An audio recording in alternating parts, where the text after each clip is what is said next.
All right, I'd like to welcome everyone to the Planning Commission meeting and call the meeting to order. I've asked you to stand for the Pledge of Allegiance.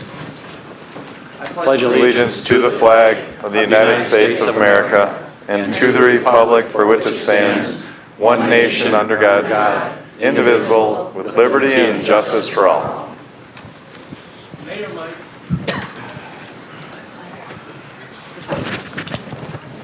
And Sue, if you could please help us with the roll call. Mayor Kent Atwell, Present. Tim Eicher, Here. Dave Greenway, Here. Dan Jaschinski, Here. Ed Merrick, Here. Jim Ryer, Here. Laura Schultz, Here. Robert Weiler, Here. Roger Dupler, our planner, Yes. and Building Inspector Scott Cussinger. Yes. Great, thank you very much. Okay, folks, we have 6 public hearings. So we'll be going through each one, and we'll be asking for comments on each public hearing and then closing them. And then we have WSI that'll be doing a presentation, a brief overview for Highway C and 94. And then we'll move into citizens' comments for anything on the agenda. So just so you understand the order and the process that we're going to go through. We have a number of people here tonight, but I see a lot of familiar faces, so I'm not going to go through my regular speech, but we're going to try to limit it to 3, but if you need 5, I think we can probably handle that tonight based on the number of people that are here. So please try to target 3, but we'll give you till 5 if you need it. Okay? Great, thank you. All right, public hearing number 1, amend conditional use for architecture, DELC 0793.001.001, 415 Genesee Street, Delafield. Hendricks Commercial LLC, consideration of architectural improvements for ID Restaurant to enclose an existing veranda and add a retractable window system. Are there any citizens' comments for public hearing number 1? Seeing none, public hearing number 1. Comments are closed. Public hearing number 2. Amended conditional use specific implementation plan DELC 0804.982, 2900 Gulf Road, Ramco, Delafield. Consideration of amendment of Gulf Court cul-de-sac to convert the center island to ornamental pavement with a mountable curb. Are there any citizens' comments to that public hearing? Seeing none, citizens' comments for public hearing number 2 are closed. Public hearing number 3. Floor area ratio, definition, City of Delafield. Consideration of proposed zoning text amendment to repeal and recreate portions of 17.24, definition of basement and floor area, and to create a definition of averaged unimproved grade. Are there any citizens' comments to public hearing number 3?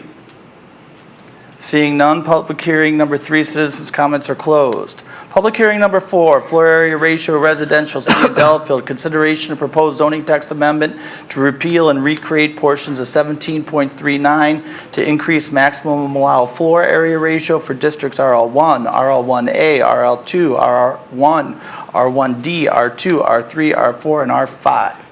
Are there any citizens' comments to public hearing number 4? Seeing none, public hearing number 4 is closed. Public hearing number 5, Central Business District, CBD 1, City of Delafield. Consideration of proposed zoning text amendment to repeal and recreate portions of 17.39, parentheses 18, the CBD 1 zoning district bulk regulations regarding building height, location, number of floors, and setback. Is there any comments to public hearing number 5? First hand up, come on up.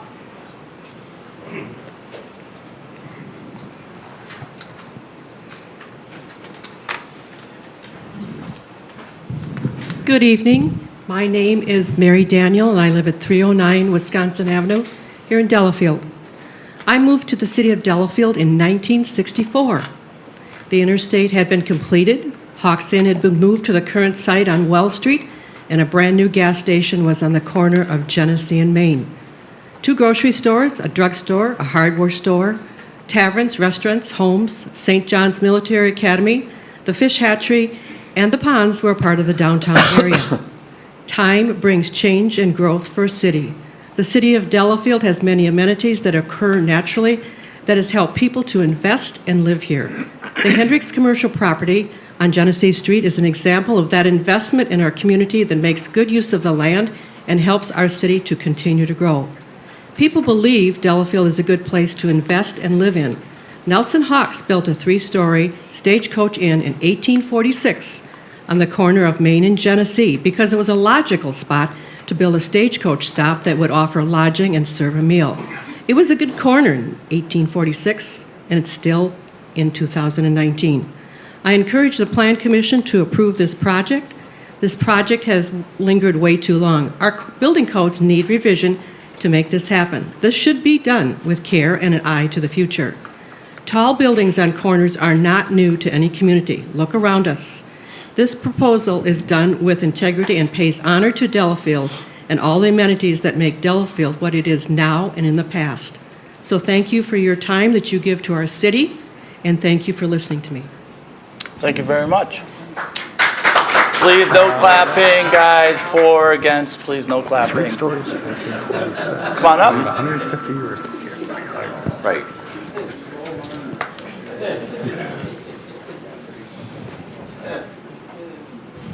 My name is Carol McAllister, and I live at 1925 Moraine End Drive. If I understand correctly, the Plan Commission and the Common Council are considering turning a 1-acre lot in the central business area into a separate zoning district.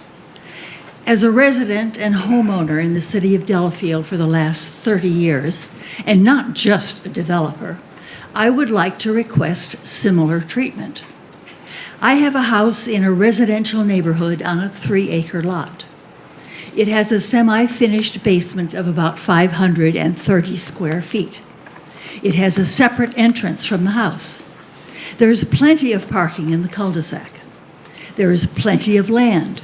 So as the business expands, an addition and perhaps even a tower could be added.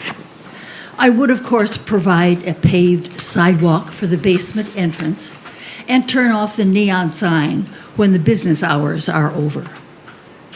I would like to provide a startup for small businesses having to do with personal services such as hairdressers, manicurists, basic exercise equipment, and the now very popular tattoo artists. There are several advantages to the city. It would bring added tax revenue.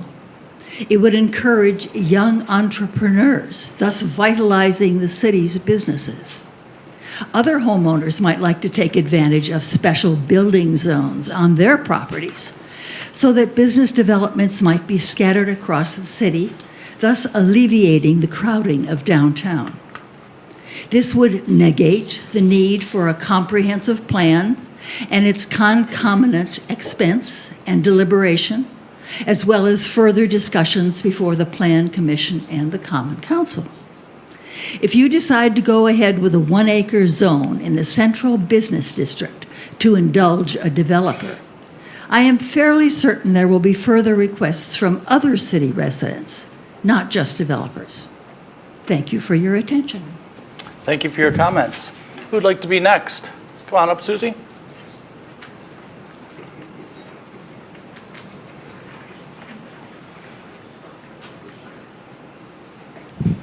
My name is Susie Thompson, and this is Emma Thompson. My husband and I and Emma live at 700 Milwaukee Street. We are in the Central Business District 2. We bought our home 27, almost 28 months ago. I am a realtor, and if anyone owns 3.5 acres and you want to make any changes or sell, or you want to do something different with your property, I'd be happy to talk to you. I've been a realtor for 29 years, and I understand the value of our property in Delafield, and I also understand the value of Hendricks to our community. I do want to thank all of you for serving on the board. I know it's a thankless job, and all of us, it's easy to critique, but it's often hard to support and back up people who are willing to make changes. My dad, Don Krieger, and my stepmom, who I refer to my mom, Bobby Chentis Krieger, donated money to the city in 1998 for the renovation of the fish hatchery. Oftentimes, we need to make changes to our city and to the way we use things. Women are allowed on the back of the bus, but we're also allowed to drive the bus. We're allowed to drive semis, to drive motorcycles, and to make changes within our city. Things don't stay the same as they were in 1850 when our home was built. We need to make changes in our community and to our zoning to allow for current and future expansion.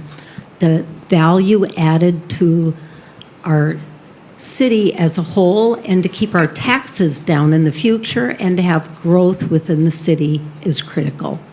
Thank you for considering Hendricks, and I think, as was first mentioned, we do need to get this done and stop delaying advancement with the city.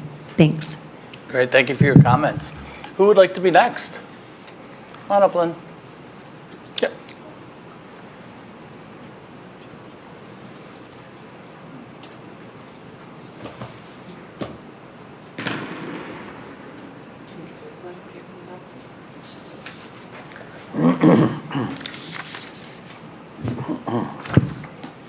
Good evening, Lynn Holton, 485 Lillian Court, Delafield.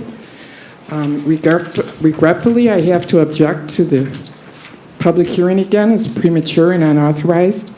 The 7:31 Plan Commission meeting agenda, item 7A, was a discussion-only item. You could not have called for a public hearing. The meeting minutes note the intent of the Plan Commission to hold a public hearing was in, quote, the next few months after further review. Common Council minutes of 7:15 directed the Plan Commission to complete a thorough review and consideration of any desired changes. Alderperson Jim Barron is quoted his expectation of a downtown plan review could take as long as 1 or 2 years. May I ask you who is pushing this schedule and why? Whose satisfaction are we in pursuit of, if not the Plan Commission, the Common Council, or the citizens? Staff cannot initiate a public hearing, and you did not call for them to set a date for one. A developer waiting in the wings is not justification to ignore due process. The timing and the placement of a public hearing in the process is important and affects the outcome. That is the whole purpose of due process. May I ask how citizens are supposed to contribute, support, or object to a determination that has not yet been made? We do not know what you are going to do tonight, what your final product will be. We do not know where you will take the suggestions that have been provided to you, or if you will take them at all.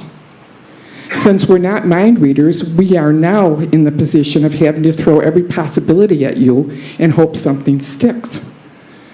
I believe the process of calling a public hearing on a drafted determination would simplify and shorten public hearings. You could end up with multiple public hearings if you change something, but I believe the benefit would be more concise process. I ask you to take command of your authority and take the time and thought necessary for such a pertinent and important issue. The process that has been allowed to go on appears to rush all involved and could result in a hasty, unintended consequences. Thank you for your time. Great, thank you for your comments. Who would like to be next? Yep, back there. Come on up, Chloe.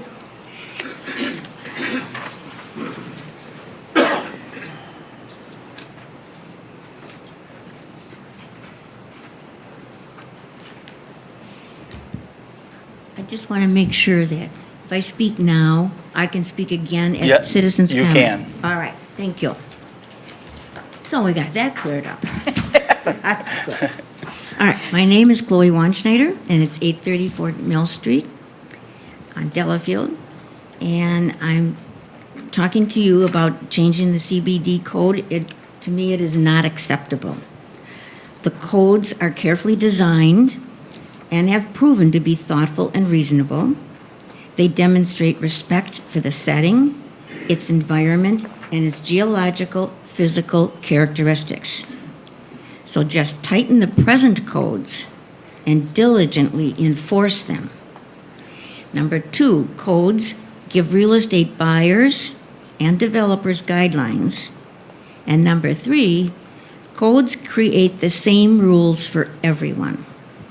It's most important to maintain CBD height and restrictions and not to change the code for just one building because, one, presently the codes and ordinances are loosely enforced. If the CBD code is redefined, there is no assurance even more infractions will deviate from the original Delafield design. It will create a cancerous growth, destroying Delafield's foundation. And as you all know, any weak foundation results in collapse. Number 2, downtown buildings north of Main and Genesee are within code, and the proposed height change puts downtown out of scale. High-density housing should include large green space areas for smart environmental protection. That was the whole theory behind high-density housing. So far, in Delafield, all we have is high density, very little green space, and a rapid decline of environmental buffer zones. If you look at Delafield's skyline, Delafield has gabled roof lines on buildings that represent the architectural designs appropriate for its period. Hendricks does not comply. To do this is opening Pandora's box. After all, if one developer is allowed to do this, so can the next. Your job is not to adjust the rules to satisfy a developer, but your job is to verify that their proposals are within the codes and the ordinances. Delafield has a rather rare commodity. It has a small town atmosphere, environment beauty, healthy water wells. This market supply is dwindling rapidly across the state. We all know supply and demand controls the market. So we want to keep our values now, and the city will become even more attractive in the future. And thank you for a thoughtful vote. Thank you for your comments. Who else would like to speak? Come on up.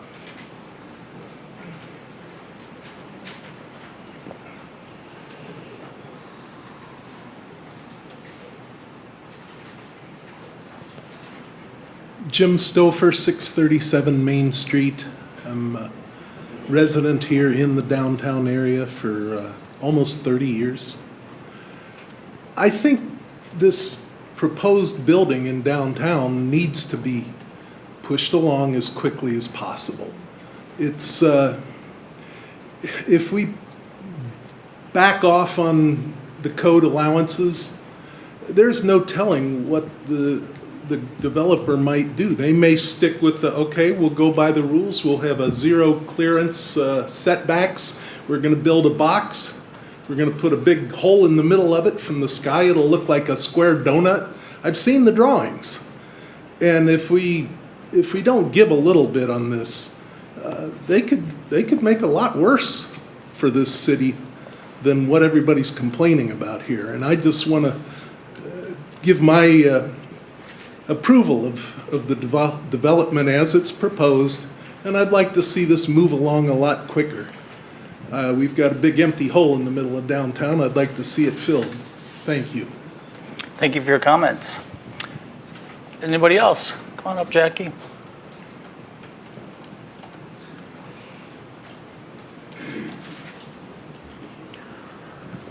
Hey.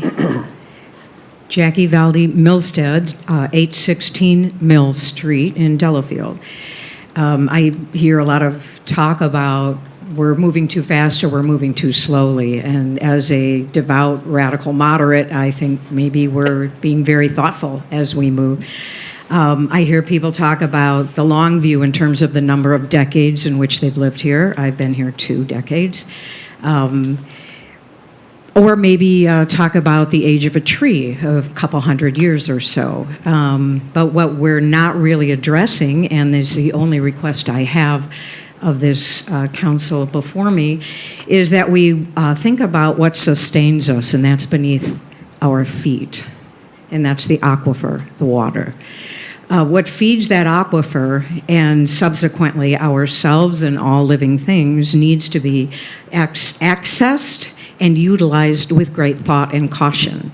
I haven't heard anything in the plan regarding sustainability. What it looks like on the outside is important, and building heights and all of that could be accommodated. My request is that as they build whatever is built, it is done so with high efficiency plumbing, maybe a green roof and green space to hold water that falls, and porous pavers, things like that.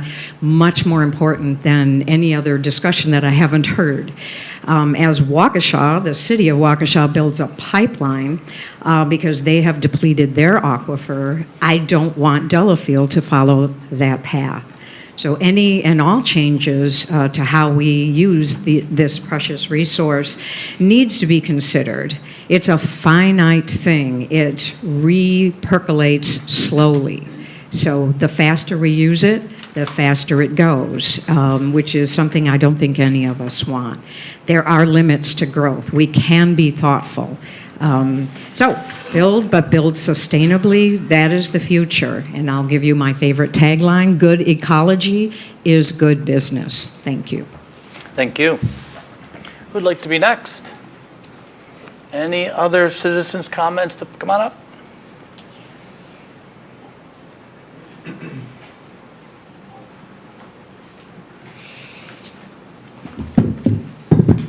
Good evening, John Riveras, 174 North Fieldstone Road here in Delafield.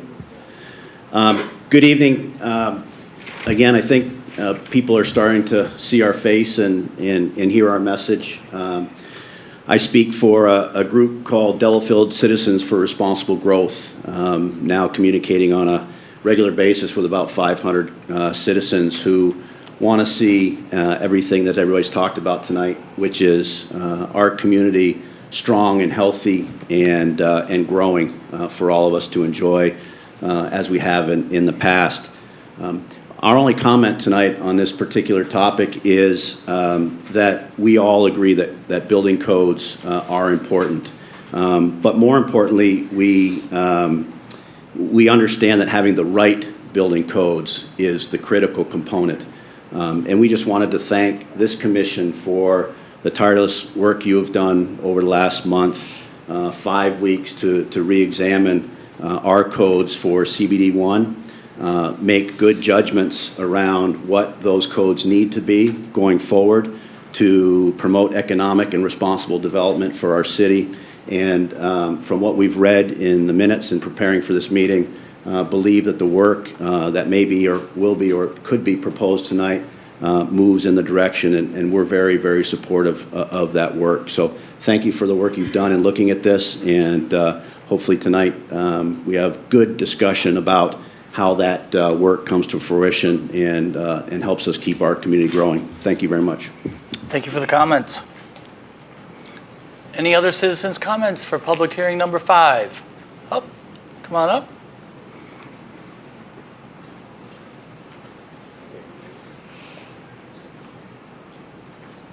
Hey again. I'm Dan Collins, 726 Milwaukee Street. My family and I live right downtown here. And I'd just like y'all to know that the vast majority of our neighbors are in favor of this development going through. A lot of them are younger families with young kids. Maybe that explains why they're not here tonight. But I just want you to know there's a great deal of support in the neighborhood for this development. I also would like to echo the words of John in thanking you all for doing what you're doing. I understand it's a thankless job. So we appreciate your work and your consideration on this. Another thing I'd like to bring up is the opinions that have been expressed by the small business owners in favor of this project, and maybe some of them will be here tonight and speak up. And I know at some of the previous meetings you've heard from many folks who own the small businesses in downtown, and I think it was unanimous that they were all in favor of this proposal, this development. And these aren't people who are running a corporate chain. You know, it's not like the manager of a Burger King that comes in and speaks in favor. These are people who are running family businesses, small family businesses, and I think they have a really good sense of the strength or lack thereof of this downtown area. And when they say that they really need and want and basically need, I'll say, this development to go through, I think we should really put a lot of weight in what they say. I think they have a lot more skin in the game than I do. I mean, I'm just a taxpayer, older guy who lives in the city. I don't have my blood, sweat, and tears invested in a small business in this community. And so that's the one thing that really resonates with me when these folks tell you, again, to a person that they really need this to go through. Just wanted to bring that up. So again, thank you so much for everything you guys do. Appreciate it. Have a good night.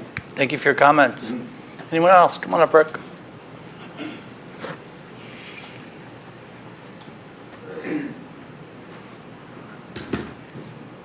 Good afternoon, Rick Liebling, 312 Evelyn Avenue, and I own a building right across the street from this proposal. And I have 10 retail stores in it, and like the last gentleman just said, every small business in the downtown is for this project.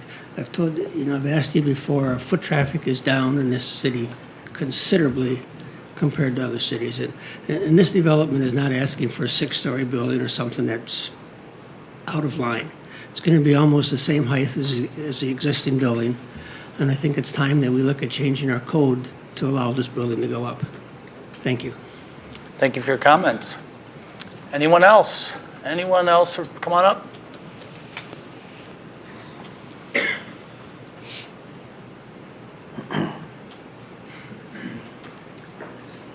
Hi, I'm John Rasmussen, W307 and 2605 Golf Hills Drive.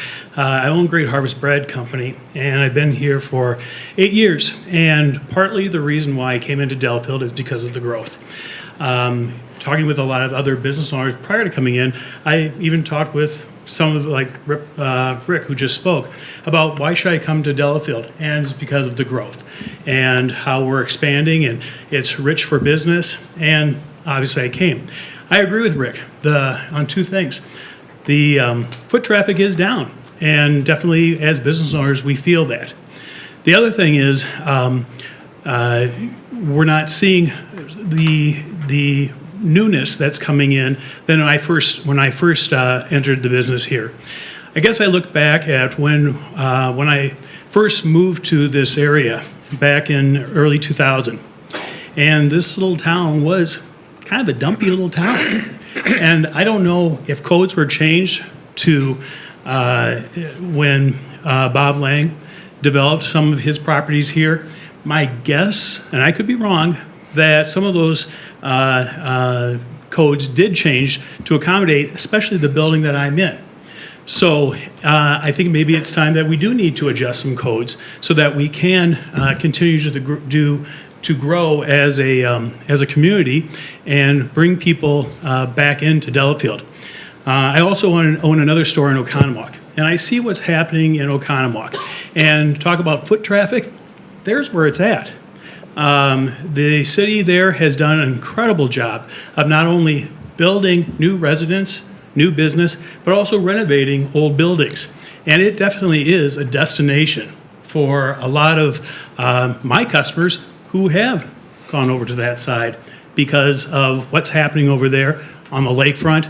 So I guess I appreciate what you folks have to make a decision on, and I know it's not easy, as others have said, so thank you for listening to us. As a small business owner, and as Rick has said, I would venture to say that probably 100% consensus that this building needs to proceed and go forward. Thank you. Thank you. Anyone else for public hearing number 5? Anyone else for public hearing number 5? Seeing none, citizens' comments for public hearing number 5 is now closed. Public hearing number 6, rezoning change protest, City of Delafield. Consideration to repeal section 17.87, parentheses 8, to be consistent with the Wisconsin state statutes. Any citizens' comments on number 6? Come on up, Lynn.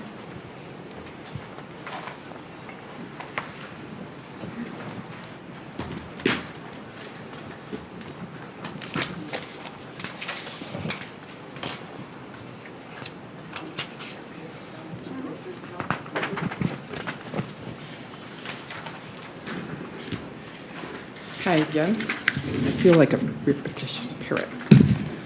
But Linda Holton, 45 Lillian Court, Delafield. This public hearing is the epitome example of what I have been objecting to for years. I strongly object to this dropped in and out of the blue zoning amendment. In my opinion, it is unauthorized, unwarranted, and arbitrary. The timing is blatant and, in my opinion, appears convenient. Where did this public hearing and zoning amendment originate? No discussion was held at the Plan Commission level or the Common Council level, which means no one in authority requested the public hearing, the amendment, or the ordinance. Even the mayor cannot. So who are the unauthorized initiators? When is this usurpation of power from the Plan Commission and the Common Council and the citizens going to stop? I'm going to refer you to, in your packet, a letter from Attorney Hammes, City Attorney Hammes, his letter, the 3rd paragraph, where he states this action is consistent with recent revision of 6223. True. In a sense, that's true. You would be consistent in taking the same action as 867 did for conditional uses. But you are not being told the whole story. Notice that Attorney Hammes did not use the terms required by Act 67 or to be in compliance with Act 67. Why? Because this repeal action is not required or demanded by Act 67. It is strictly up to the city. I ask you to look at the attachment I gave you from another law firm, Mallory and Zimmerman, and I would like to refer to paragraph 4.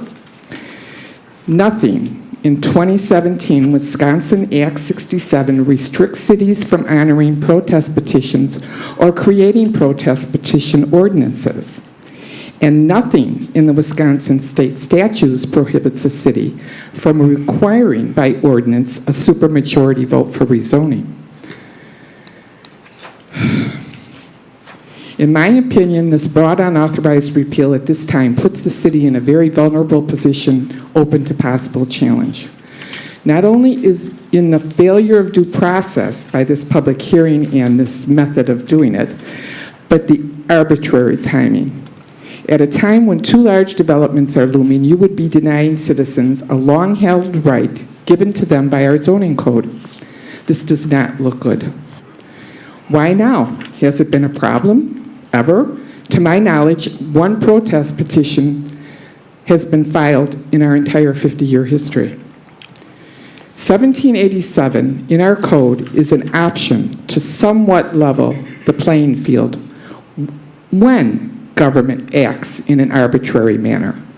It protects the citizens and it would prevent lawsuits. This repeal ordinance would strip all of us in every neighborhood, in every corner of Delafield, of a right that has been granted by our code for decades.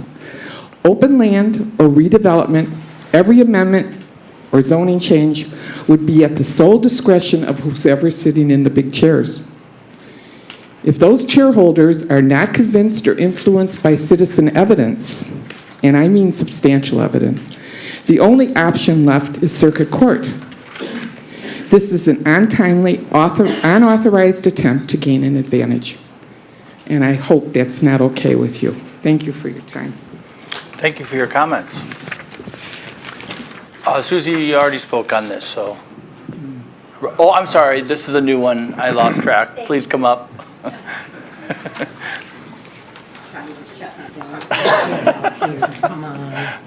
I'm still Susie Thompson, and it's still Emma, and still my husband's back here. Linda, I need to point out that you live on Lillian You Court. have to direct Sorry. your comments to the All right. Planning Commission. Lillian Court was rezoned from the town of Delafield to the city of Delafield by our former mayor, Ted Chentis, because he wanted to live in the city, and he bought that land and rezoned it. Chentis also owned a lot of land that was sold to Lang. Chentis also owned Gary's Auto and sold it to Gary in '84. Change happens within time. Would any of you be looking at your phones or your computers right now if everything was still black and white? My grandfather, W.A. Krieger, along with Quadracci's, developed WebPress. WebPress printed yellow, red, blue, and black all in one run. If we had to do 4 runs to do color, we would not be where we are with technology right now. Changes happen for the good and are looked at later on, and we say, really? We would not do things in black and white. To me, the world is black and white in many things. It's a yes or it's a no. This is a little bit more open on consideration. Something that was said before about all buildings having gables, mine doesn't, and it was built in 1850. The design of the garage of our home was built in, 1850 for our home, 1950 for the garage. Somehow the city approved a hip roof to go with the gable roof. The garage was hip, the house was gable. Somehow that passed. I redesigned an addition to the garage to match the house to tie it together. Our house has the 4th siding in 169 years. Things changed, and I hope everybody agrees now it's for the better, much more appealing, going more with the neighborhood and the architecture. But there's wide variety of architecture in Delafield.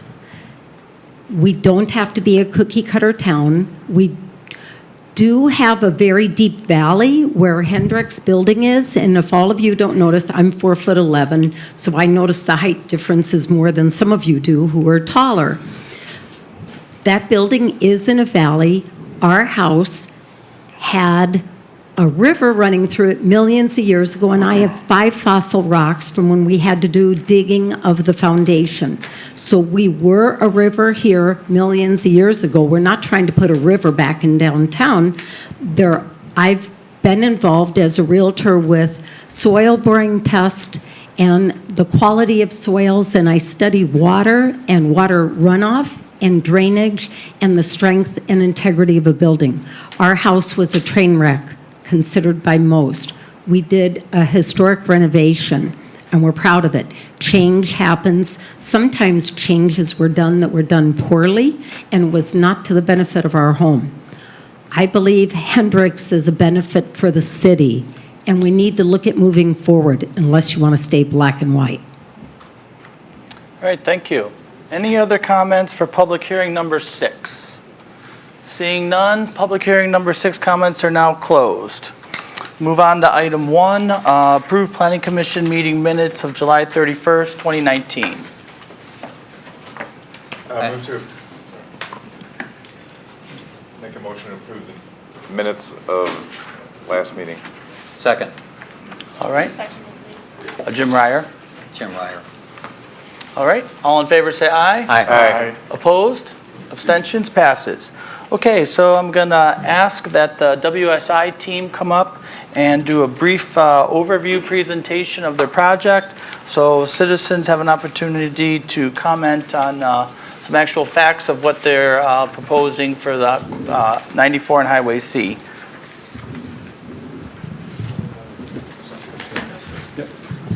Thank you, Your Honor, and Plan Commission. We sincerely appreciate your time and your consideration for our proposal this evening. And we also thank the citizens for coming to this meeting, and we look forward to your comments. We've met with the city planner a number of times on this topic. We've also had 2 formal meetings with the planning staff. We had a listening session with most of the neighbors in the area last Wednesday evening, And we met with several neighbors individually that could not attend the meeting, and a few neighbors that had called after the meeting that had further comments and discussion. So tonight, we're seeking some guidance from the Plan Commission as we proceed with this process. And I'll speak again in a minute, but I want to introduce Dirk Debink, the owner of MSI General and my development partner on this project, and Andrea Hunley, who's also with MSI General, our architect for the project. So our vision is to bring together various medical users, office users, and other essential services into a low-density campus-type development that we believe provides the highest and best developed use for, I think really, we all agree, a very unique piece of property here in the city of Delafield. From our preliminary conversations with medical providers here in southeastern Wisconsin, we believe we'll be able to assemble the right mix of services and providers for Delafield and its immediate surroundings, bringing needed medical services to the community rather than having us from the community having to go to those medical services. By gathering these providers onto a single campus, we can link them together in a synergistic way for the benefit of the community while enabling them also to deliver their services more effectively and efficiently with newer methods. I'd like to quote from a recent healthcare magazine, very short quote, "Healthcare delivery is changing. In addition to great medical care, patients expect easy access, affordability, and convenience." Jerry, you want to talk about the zoning just briefly? Yes, currently the zoning, intent of the B5 zoning on the property is, it's one of two B5 properties within your city. And reading from the ordinance, the B5 district is intended to establish an exclusive high-quality commercial area for offices and similar compatible commercial operations that have similar operation characteristics. We believe that our proposed development does just that. Our medical uses, a hospital, several clinics, a medical office building are specifically mentioned in the ordinance. The assisted living is an essential service with professional medical staff and similar in operation to the hospital, which is specifically in the ordinance as a permitted use. So we feel this is very similar to the hospital. The hotel we propose in the center of the development is very compatible with similar operating characteristics to the hospital, being 24-hour operation. And further, we learned during the initial discussions with medical providers, it is considered to be an essential service in the development of today's new medical campuses and office parks. Our goal is to bring high-quality development to this parcel in your city and honor the intent of the zoning code. And I know the neighbors had some concern over the hotel portion. I'm willing to address that, maybe a few bullet points in a minute here. From a design standpoint, we primarily focus on the site plan so far, although we do have some images you'll see shortly of what the buildings might look like. At MSI General, we have a significant design staff. In fact, we're the 12th largest architectural firm in the greater Milwaukee area, according to the Business Journal. And we've got some excellent medical talent on our staff, and one of them is our AA architect, Andrea Hunley. And so she's going to lead us through just a couple of quick drawings here for you. So our vision for this medical campus is really to provide architectural style fitting for the beautiful setting that it surrounds it. We will attract local community users as well as retain highly skilled employees at these new facilities. The new buildings will be part of a very low density development to be sensitive to all the natural elements of the site, while also providing walking paths and beautiful landscaping. As you can see from the site plan here, the large site is now going to be split with the relocation of Indian Springs Road. We're going to relocate it to the south to really address safety issues with the on-ramp by I-94. The north side of the site along I-94 will have several one-story clinic and medical office buildings, all about 5,000 to 15,000 square feet, while the south side of the site will have kind of two different zones, kind of split by the natural wetlands that are there. The southwest corner is going to have a two-story office building with an adjacent clinic, and then the southeast corner will have a one-story assisted living, a one-story neighborhood hospital, and then like they mentioned, a hotel kind of located in the central area of the development. And then on the next slide, we have some That's kind of the zoning. Some exterior concepts and images. We plan to provide landscape buffers to all the adjacent neighbors and preserve all the major trees that are on the site. And although the buildings haven't been designed yet, we have some great examples here that kind of envision what we have in mind for the building as far as the exterior and the site design.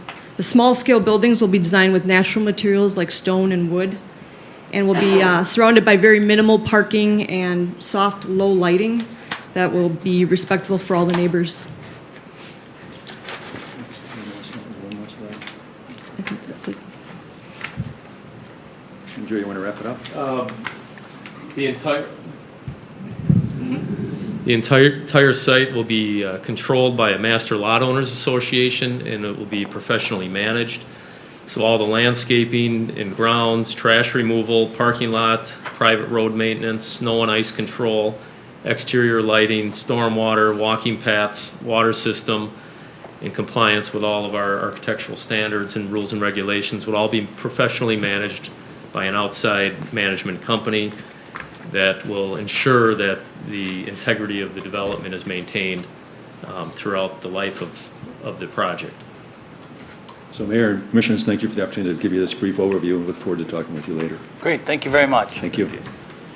Okay, we're going to go on to item number 2, City of Delafield citizens' comments pertaining to subjects on the consent agenda. Any citizens' comments for items on the consent agenda? Seeing none, citizens' comments for the consent agenda are now closed. And now I'm looking for a motion for the consent agenda. I would ask, though, that you pull 3F.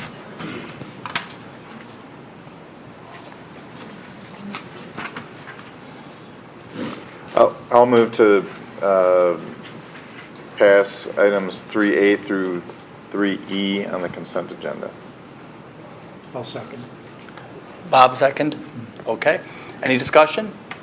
All in favor say aye. Aye. Opposed? Abstention passes. Item 3F. Just had a question on there about, I'd asked that your motion for approval be contingent of applicant working with staff to clearly mark sidewalk crossings from the multi-tenant building to the Chick-fil-A. They have a lot of great signs in there, and I don't have any issues with anything that they've presented. I just think they've missed an area there that could be better marked, and I think if staff worked with them, they could resolve that pretty easily. So I would ask that your motion for approval include working with staff to address that issue. I'll move to approve item 3F contingent upon complying with staff approval on pedestrian signage for crossings and access. Works for me. Second. Any discussion? Ed. All in favor say aye. Aye. Opposed? Abstentions? Passes. All right, item number 4, City of Delafield citizens' comments pertaining to items on or off the agenda. So anything you'd like to talk about, now would be the time to come on up. Sir, come on up.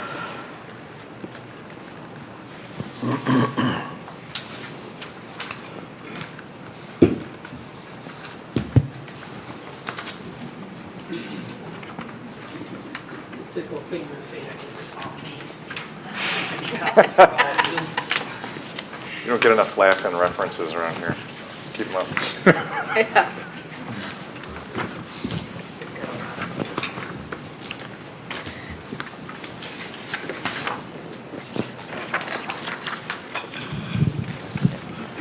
I'm Bill Wisher, 231 South Latin Peak Road, and I am an adjacent landowner to this proposed medical campus, for which my comments are.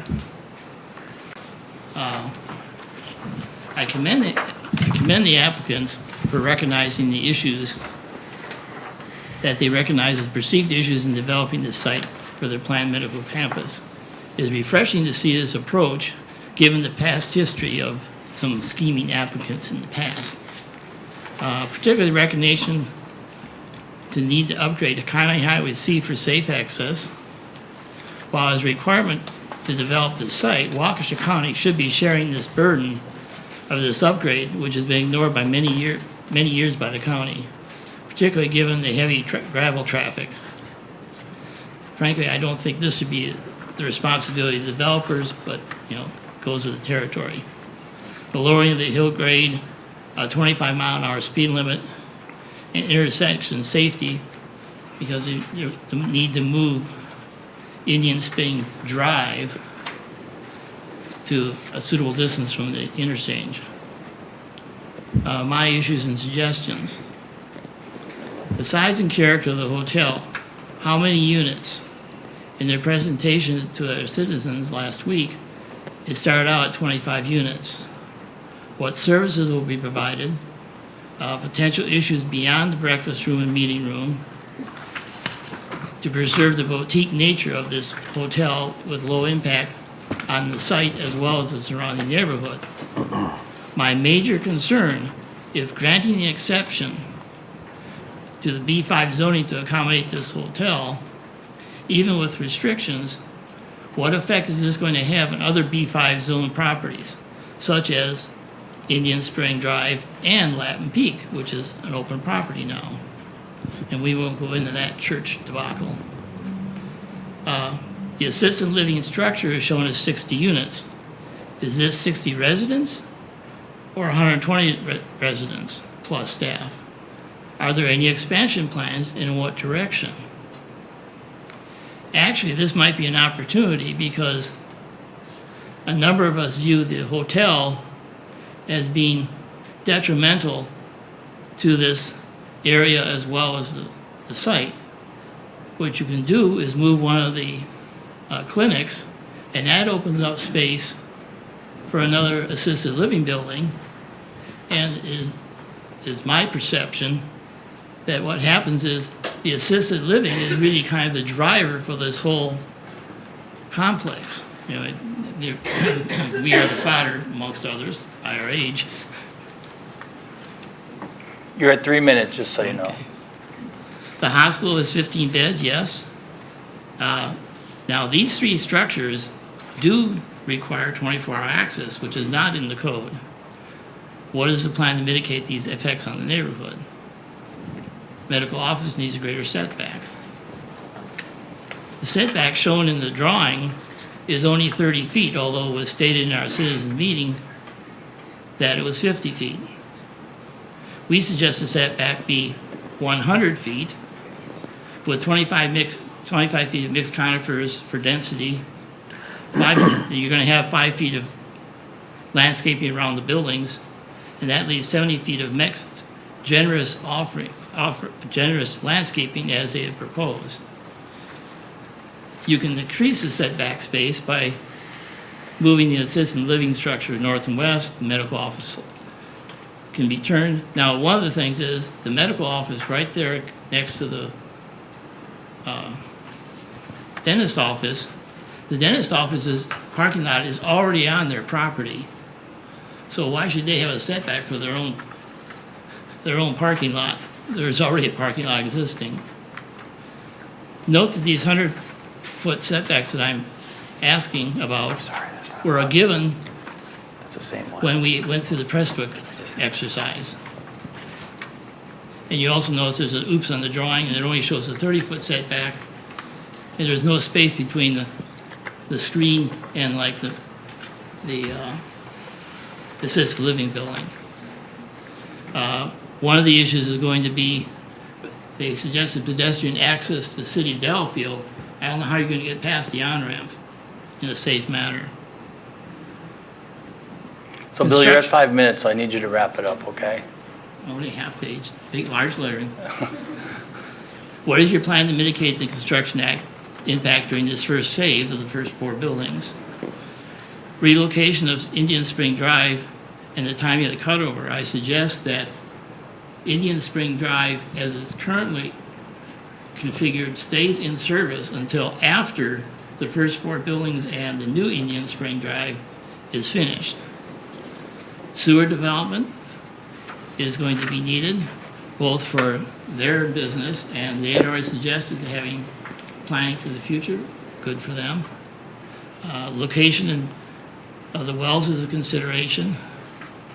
And in closing, Note that this proposal marks some 50 years that this corner has been kicked around, starting with Scaly Oil in the 60s and the last being Prestwick.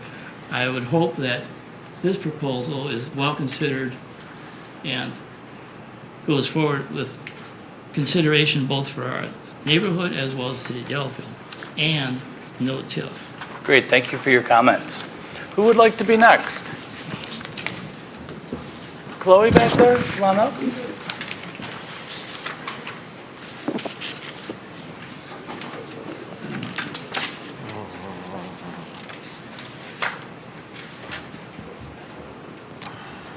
Chloe Wanschneider, 834 Mill Street, Delafield.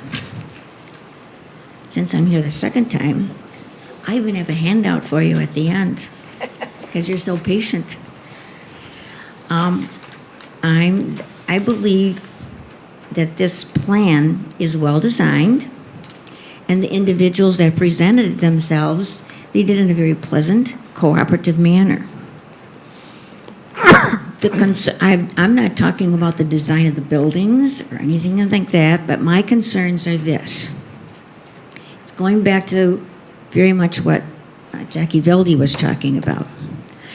Indian Springs Road was named for the multiple underground springs along its length. Now, the water from Lapham Peak Park flows north. It goes under I-94, and it's, affecting Delafield, its private wells, Lake Nagawicca, and the Bark River. I remind you that changing or altering the natural underground flow of water negatively affects Delafield, its private wells, Lake Nagawicca, and the Bark River. It's important to know what's down below. Quoting Benjamin Franklin, Benjamin Franklin said, "When the well is dry, we know the worth of water." Our neighboring cities know that this is to be true. For example, Waukesha does not have safe water and is even running out of water.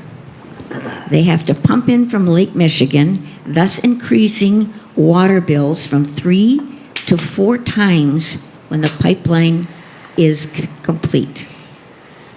The road and buildings in this development are surrounded by wetlands. This will compress soft soils, creating flooding and putting the recharging waters in stress. Cutting through the natural glacial hill on Highway C raises questions. The springs and the nearby artesian well just west of Highway C definitely will change and or interrupt the underground water flow.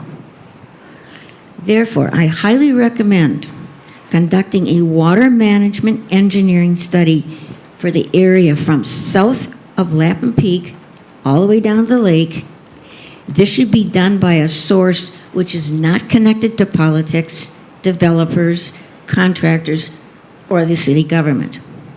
To date, only water studies have been done on individual properties, and what is needed is a comprehensive study illustrating the accumulated effect of individual developments. So do the homework before moving forward with these 2 projects, referring to Hendricks and this one. Your decisions are lifelong. And what is Delafield's legacy? Now, you'll be getting a chart, your little handout, and on here, this information comes from the University of Stevens Point, their water management thing, and their first statement is, despite Wisconsin's proximity to the largest source of fresh water in the world, we do not have an unlimited supply of water. And I'll be giving this chart to you, and it is talking about the top 30 users of water, the kind of things that draw the most water from our system. And you'll see little bullet points on this chart. and it's the schools, it's our state and government, local enterprises. What I'm doing is I picked out of the top 1830, Delafield has these large water usage at least 10 or 11 times. It's real estate establishments, food services and drinking places, private hospitals, hotels, nursing and residential care facilities, telecommunications, waste management, electric power generation, offices of physicians, dentists, and other health practitioners. And that's just in the top 18. You're almost at 5 minutes, Chloe. Okay. Our water supply is stressed now. Protecting the present water supply is more important than some supposed economic gain. Being in the Indian Springs area, the guidelines used by Native peoples are appropriate. How do the decisions affect the next 7 generations? And thank you for a thoughtful vote. Thank you for your comments. I'll give Who would like to be the next speaker? John, come on up. It's okay, thank you.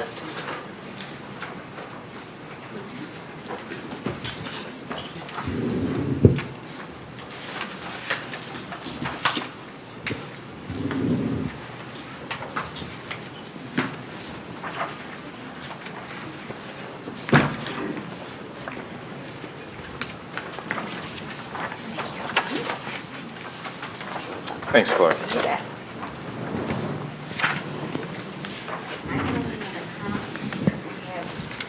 I'll share. That's all right, Chloe, I'll share. Great, thank you. Can I have one for the files? Fold it with the file. You're very welcome. John Riveras, 174 North Fieldstone Road. Josh Feith, 150 North Fieldstone Road, Delafield. Again, on behalf of Citizens for Responsible Growth, the first time we were in front of this body, we shared what our mission statement was very clearly of why our group got together. And there was a key component of that mission statement, which was to collaborate with the city.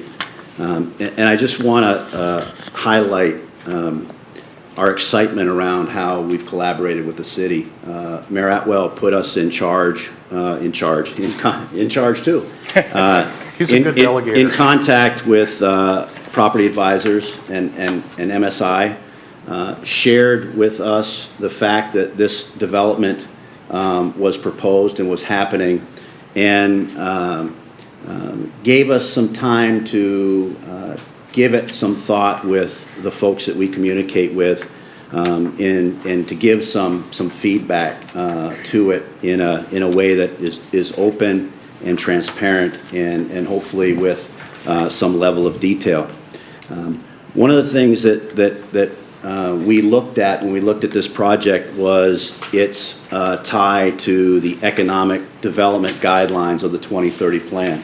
When we were first in front of this body again, we talked about our goal of working collaboratively with the city to have the 2030 plan come to fruition. If you look at this project and you read down the list of the 2030 plan, it reads very, very succinctly with that 2030 plan. So we're excited to do that.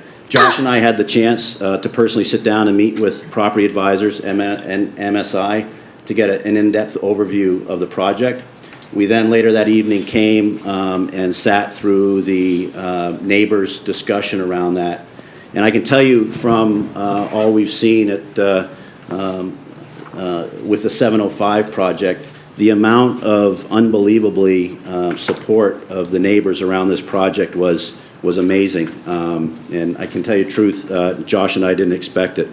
I think there was a couple of reasons for that. One is the fact that the zoning code for that piece of property allows 500,000 square feet of office building to be put there. This project is 210,000 square feet, low density use.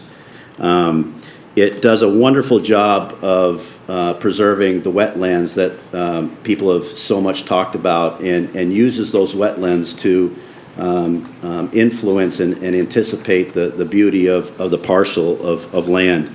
It has all 1- and 2-story buildings on it, which, as you saw before, the architecture very inviting to that piece of property.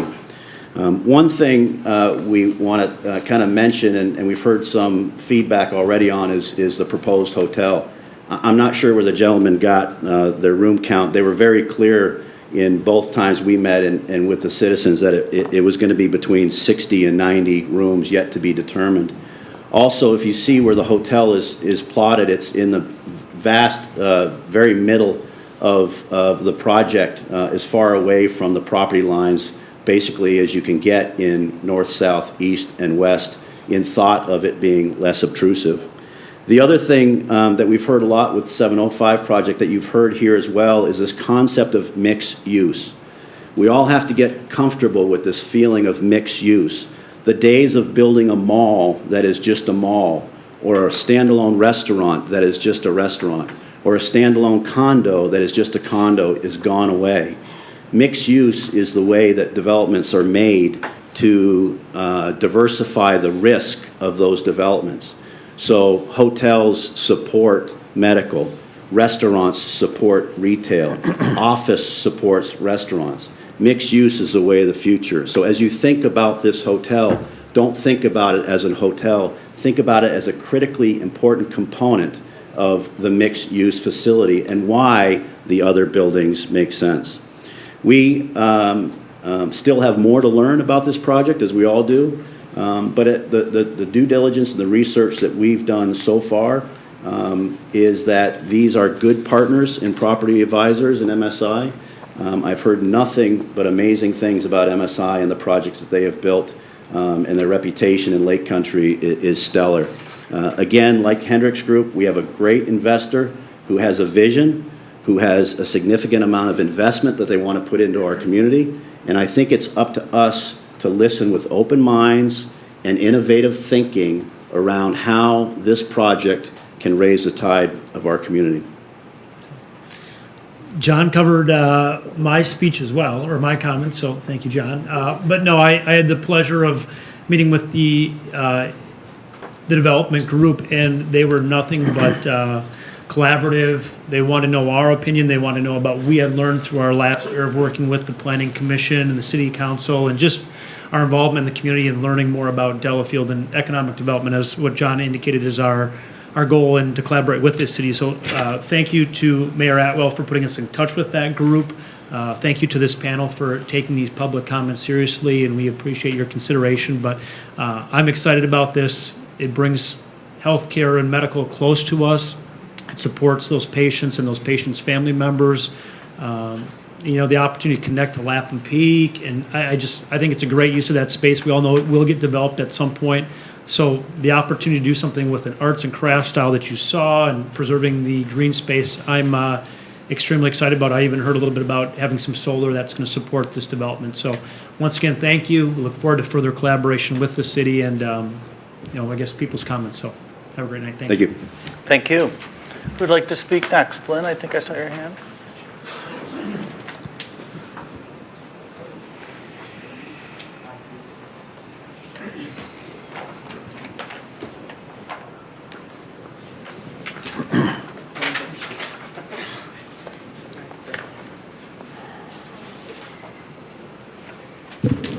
Linda Holton, 485 Lillian Court, Delafield.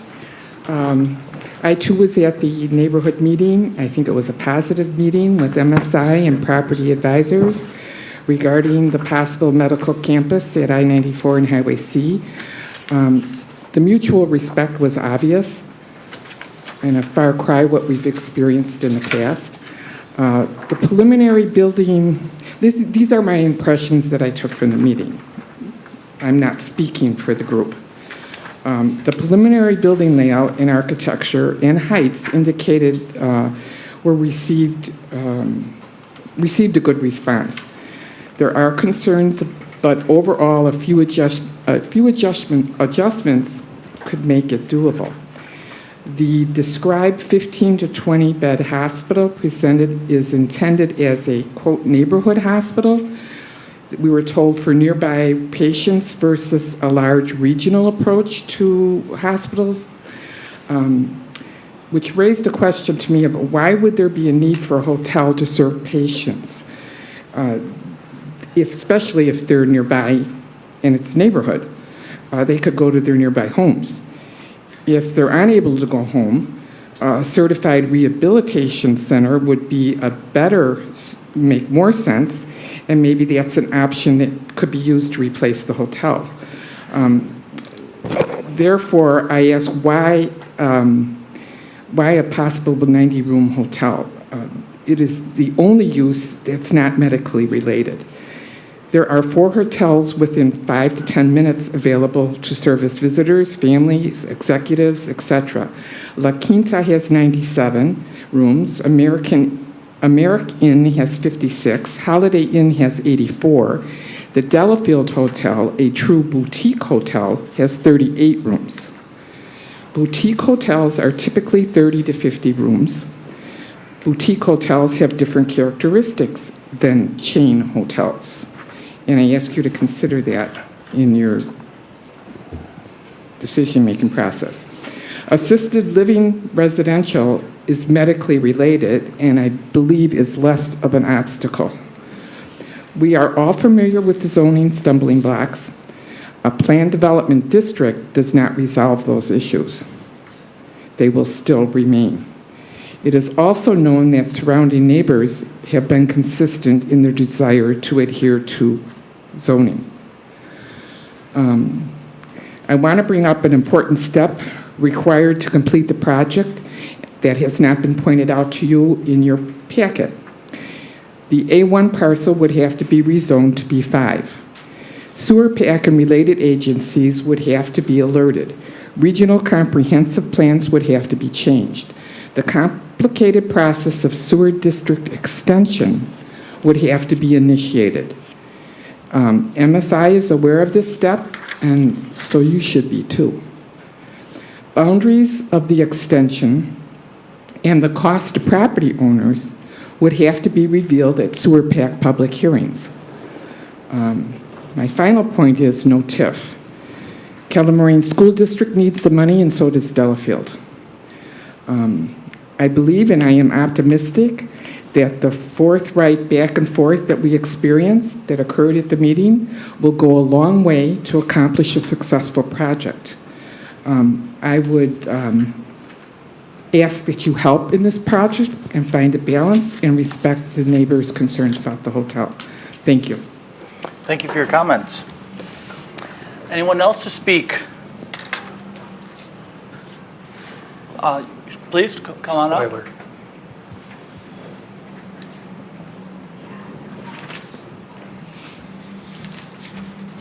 My name is Marty Wiley. I live at 493 Lillian Court.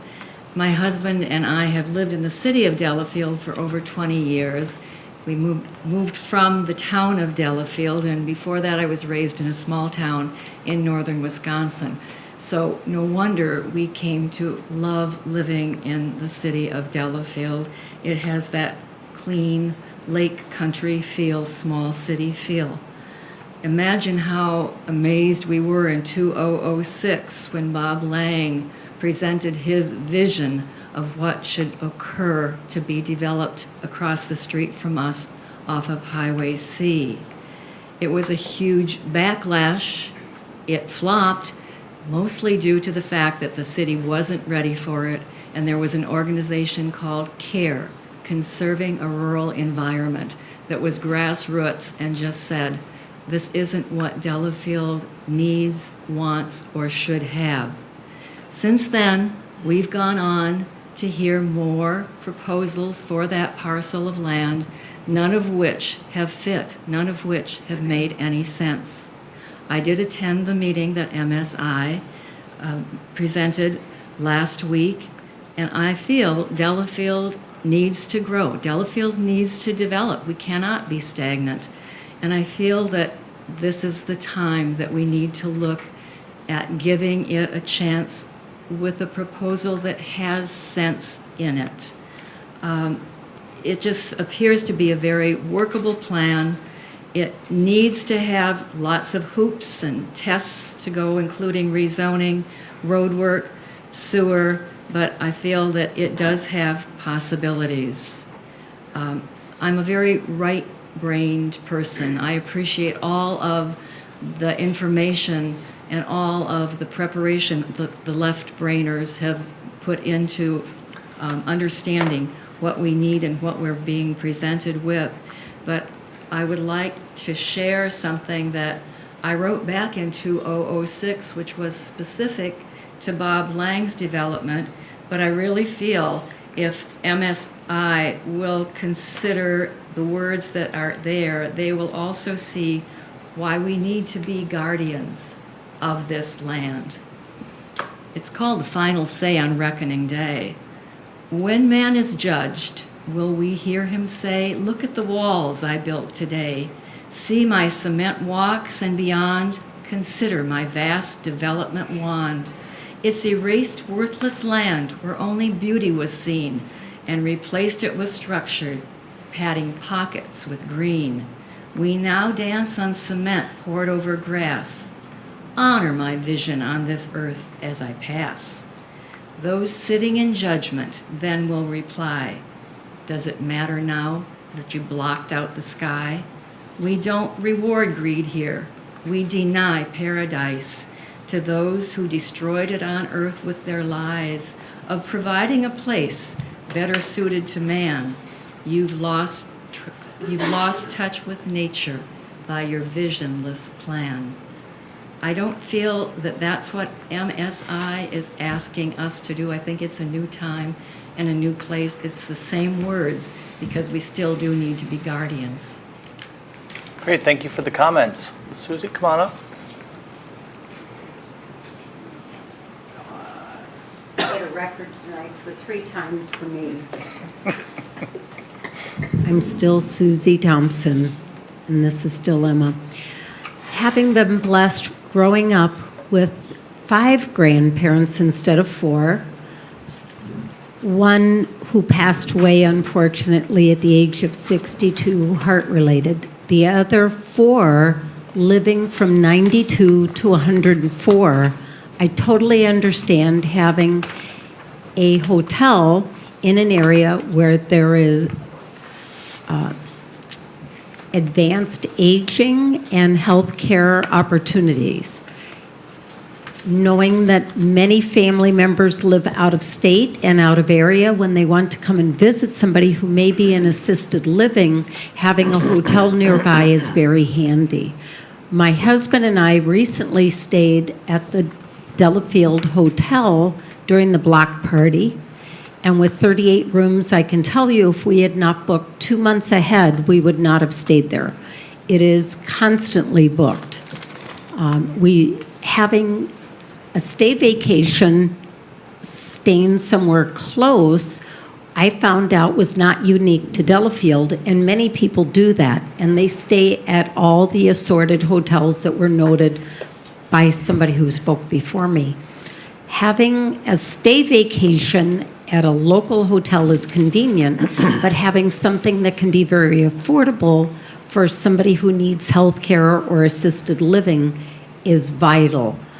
Knowing that piece of property as I do and seeing the water areas and the green spaces that are being provided, I think is going to be absolutely stunning. And working in the trees that are existing, and it was noted the oak trees, and I kind of had to smile at that because we've lost a lot of our ash. We're losing many of the fir trees, and somebody is finally noticing that we have some gorgeous ancient oaks in Delafield, and that property has got some beautiful ones.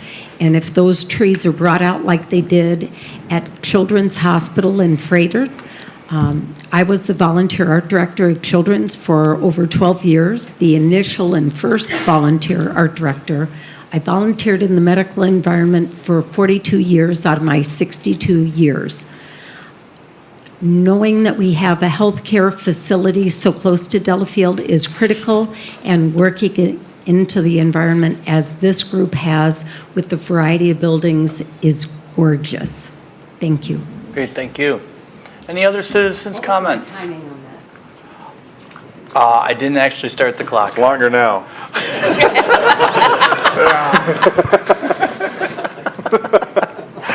Are there any other citizens' comments on off the agenda? Okay, seeing none, citizens' comments are now closed. Oh, I'm sorry. They're reopened. I'm sorry I missed your hand. My name is Nicholas Serra, 929 Bar Road, City Delafield. Being at the MSI meeting this last week, I do have to say it's a very well thought out plan. My wife and I attended, and we both appreciated the amount of care and effort into our community that they're putting into it. We are unfortunately vehemently opposed to the hotel prospect of it. And the reason is because not only is this in our backyard, but living in this kind of face, in this threshold of this Highway C corridor, it's going to put a different face on this corridor than, say, Highway 83. Like Lynn Holton noted, there's 3 hotels right on that corridor of Highway 83 and 94, and one downtown here. I think if there was going to be another hotel, I think Highway 83 would be a great place for it. I don't think it's too much to ask if someone is having a traumatic experience or needs to have a surgery or something. People aren't really too concerned about their absolute level of comfort staying at a top-notch hotel, in my opinion. If they're there for somebody else, they're there for somebody else. They're not there for a staycation. There's more than enough hotel rooms to go around. I've had families stay at the hotels on Highway 83, and they are very nice. Is there a need for more hotels? You know, I don't know the demographics, but I never see those hotels full. I'm not sure if anybody's ever seen all those hotels full. We do appreciate MSI's plan, but again, I also agree with the no TIF too. My kids do go to Cushing Elementary, and to be honest, we thought that teachers were retiring from Cushing. Turns out they're hemorrhaging staff members going to different schools. The school district is suffering, and the school district needs some more funding. Young people like me and my family came to this area because of the school system. And I understand the demographics of this area, and there's most people who don't have kids in the school, but it's a huge draw for younger families. A new tax base to come in here is rebuffing our schools. So I think our schools do need investment. So I do say no TIF, no hotel. Love the plan, but there's some caveats to it. And without those caveats being addressed, I'd have to say I'd definitely vote against this. Thank you for your time. Thank you for your comments. Come on up.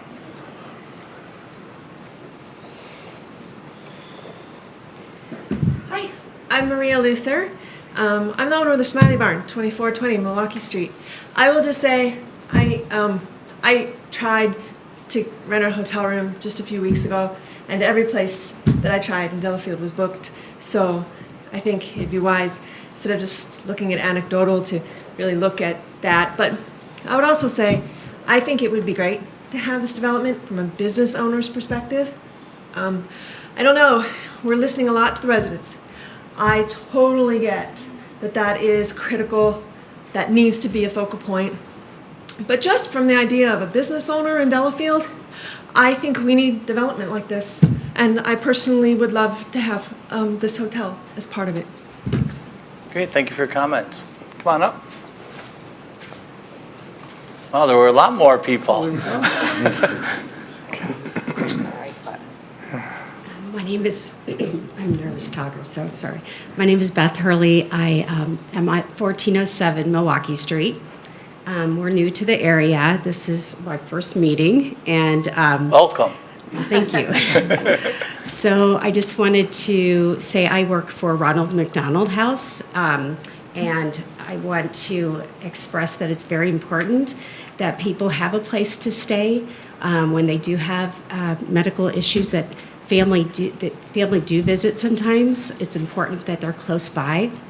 We have the Economowoc hospital up, up the road, west on 94. And again, I'm not super experienced where everything is, but for me, I look at these things because this is what we do at the Ronald McDonald House. Is we house those families and the relatives of those children and the people that are at the hospital environment. So I just think that we have all of our family that they do not live in the area, so we are regularly making hotel rooms reservations, and very, very commonly things are sold out. So I would say that if you really want to look into that, I think that you will find that these hotels are regularly sold out. So I think building another hotel does seem to make sense to me. And with the economy doing so well, like in the Economwalk area, 94 is just so busy, going back and forth to Madison, people coming in. I just think that hotel would probably do very well. I think it would be nice if for the people that are using the medical center, perhaps would get a discount at the hospital well, of course, that's their thing, but for our patients, many times these are hardships for these families, so I think that would be something to maybe for them to consider. And then also, when we moved here a couple years ago, I was noticing a lot of negativity in the city with lots of signage saying things about destroying Delafield, and I didn't quite understand what was going on. And we were looking at all the signs, and all these signs were like on the side of the road, and this big sign in a tree. And I thought, what is going on with this city? Like, do we want to live here? What's happening? And it ends up, it was, about a sidewalk. And I always thought sidewalks were supposed to be to welcome people in and to meet your neighbors. And that's why I wanted to move to this small town so we could have people we meet and and so then I got the gist that there was so much more involved in that. So anyway, what I think is we just really have to keep a positive spin on Delafield. It's such a great city. And I always wanted to just put a smiley face outside on a big sign. We got one. Yeah, exactly. Yes, I was all supporting that smiley face. I've been in there 100 times, 3 times this week. So yeah, it's so important that, we need a motto that just says, well, smile, relax, you're in Delafield. What's the hurry? And everyone's driving so fast. Let's just slow down and enjoy it. It's such a great city. So I just wanted to let you know. Thank you for your comments. Sign up for a committee, please. Come on up, sir. Tourism.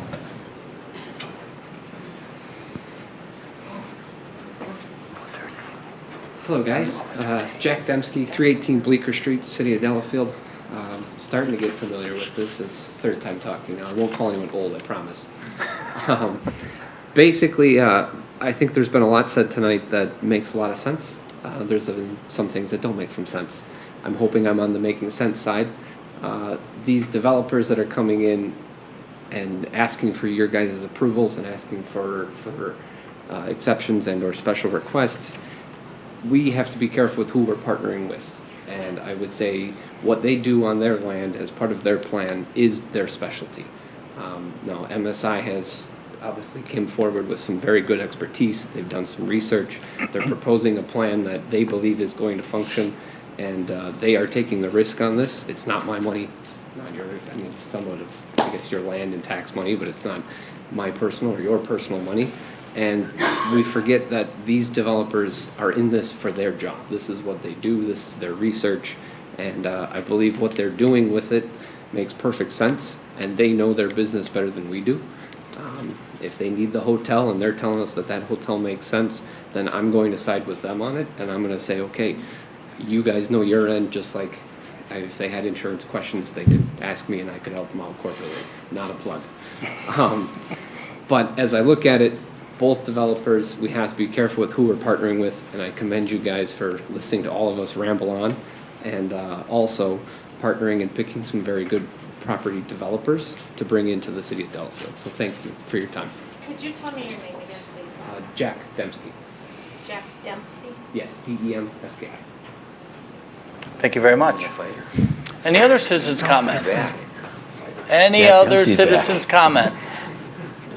Seeing none, citizens' comments are now closed. Okay. We're going to move on to 5A. DLC 0798.098.001-004, 319-337 Division Street, Delafield, owner Barron Property LLC, applicant Condo Development Incorporated. Applicant seeks approval for certified survey map to consolidate CBD2 lots into one parcel and recommend the common council of the same. Roger, you want to kick it off, please? Sure. Greg, I'm sure you appreciate that you are on unfinished business this evening, and therefore you don't have to be here till 10:30. That's okay. The first item on the agenda for Plan Commission's consideration is the approval of the proposed CSM. This was presented to us once before and has been modified to conform to the recommendations of the surveyor's review letter. I would also suggest to the Plan Commission that your approval this evening, recommendation to the council for approval this evening, be contingent upon their final action to vacate the Lake Street and the alley, which is something that will be on their upcoming agenda. But I think you should be safe and condition the CSM on that vacation completion. Okay, commissioners, any questions for the applicant? There was neighbors that wanted to confirm that similar treatment, or like the vacation was going to be on their property as well. Is that part of this? Yeah, Okay. yeah. With the vacation, the half of the alleyway is automatically just attached to their existing parcel. And the neighbors' concerns that spoke are accommodated by this action? Yeah, it doesn't require them to file a CSM or do anything. The one disadvantage is that they will get 2 tax bills now, because that addition of the property for the half of the right-of-way is in itself a separate parcel. So the county will give them 2 tax bills. Can they write one check? I'm sorry. I don't know. All right, I'll make a motion to approve the certified survey map for 319 to 337 Division Street, contingent upon vacation of Lake Street and the adjacent alley. Yeah, and recommend a council of the same. Second. Second from Dave. Okay, any discussion? All in favor say aye. Aye. Opposed? Abstention? Passes. Okay, 5B, DLC 0798.098.001-004, 319 to 337 Division Street, Delafield, owner Barron Properties, LLC, applicant Condo Development. Applicant seeks approval of a conditional use permit and development plans for 2 4-unit multi-family dwellings in the CBD2 district and recommend the council of the same. Roger? Sure. What I did for your convenience is just reissue the report from the last time that Mr. James was here on July 26th, just to reiterate the items for your recollection. The last page and a half are the items that address the changes that have been incorporated to date. Just to go over them again, he did incorporate the sidewalk as we had requested. Per the recommendation of the engineer, though, you can see here that the sidewalk extended to the west property line is by recommendation of the engineer is being discontinued because there's too much of a topographic slope or change in grade there. It doesn't make sense to put the sidewalk in because it'll be torn out as soon as the property next door develops. They still have linkage to the bike path, and they still have linkage to directly across the street to the sidewalk on the south side of the street as well. In regards to the landscaping, 55 arborvitaes have been added to the plan, and they surround the north side of the property and west side of the property to screen the parking area. They're proposed in the northeast corner and on the southeast corner to screen the residents from the bike path. But then they're also sensitively placed on the west side of the property line to screen the neighbors. In the addition of 55 arborvitaes and another proposed shade tree here, they've satisfied their mitigation requirements. In fact, exceeded the mitigation requirements. So we're good to go on that regard. They revised the landscape plan to incorporate a grass mix in the detention area that is hydrophytic and therefore can tolerate wet feet. And they added landscaping below the sign. They incorporated a variety of shrubs across the face of the building. It's rather utilitarian and a straight line across there. Petitioner had been advised that the Planning Commission would like to see something more artistic across there, but this is what has been submitted. Lighting plan has been revised to conform to all of the ordinance requirements. In regards to the vacation, as I mentioned, it's all been resolved. I would suggest for your consideration this evening, recommend approval contingent on resolution and action to vacate the property. Make your approval contingent on the items in the engineer's review letter. There were just very minor items that are yet identified. And make this also contingent on acceptance of the certified survey map, recommend it to council and to Public Works.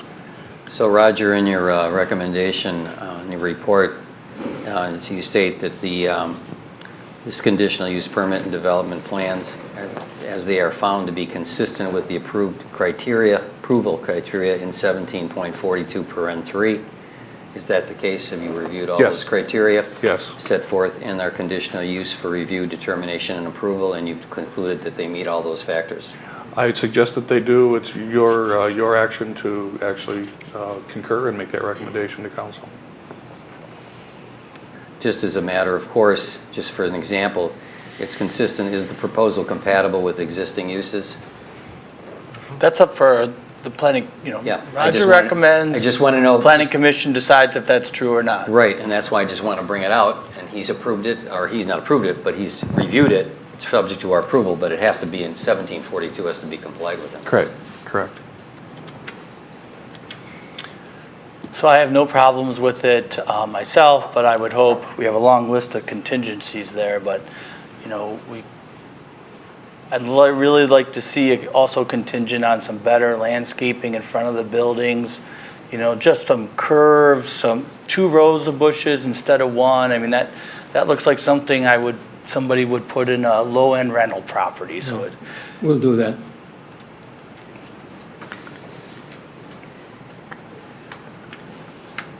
Would you like to see that come back for staff? Yes, Staff approval? I'd be fine with staff reviewing that and let them move forward. I just would like to see that more welcoming than it is now.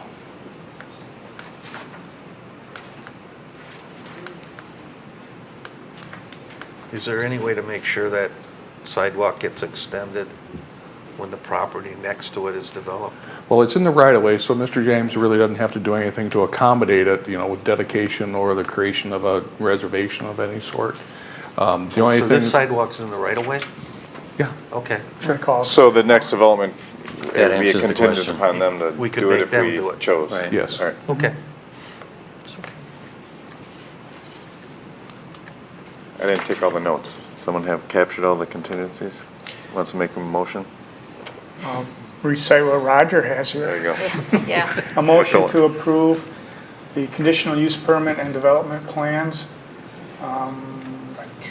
and that they are consistent with 17.42 parentheses 3, contingent upon resolution of the items in the city engineer's review letter of August 22nd, common council action to vacate the subject right-of-way, and common council approval of the certified survey map.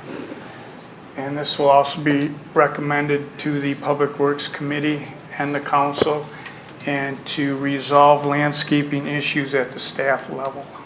I'll second. Any further discussion? All in favor say aye. Aye. Opposed? Abstentions? Passes. Thank you. Thank you very much. I gave Roger a revised elevation. Yep. That I think he probably just. Yeah, that was Okay. distributed to the Planning Commission. Yes, okay. Yes, Tim, I agree. Yeah. So, no problem with that. You're good to go on that. Okay, thank you very much. Thank you for your persistence and patience. Okay. Oh, yeah. We'll move on to 6B, DLC 0793.001.001, 415 Genesee Street, Delafield, owner 415 South Genesee Street LLC, applicant Hendricks Commercial Properties, and applicant seeks approval and amended conditional use permit and architecture for ID Restaurant for enclosing the west side of the veranda. Do we have the applicant here? Here. Oh, my gosh. Did we take care of everything already? Roger, you want to give us an overview, and then we'll let the applicant speak?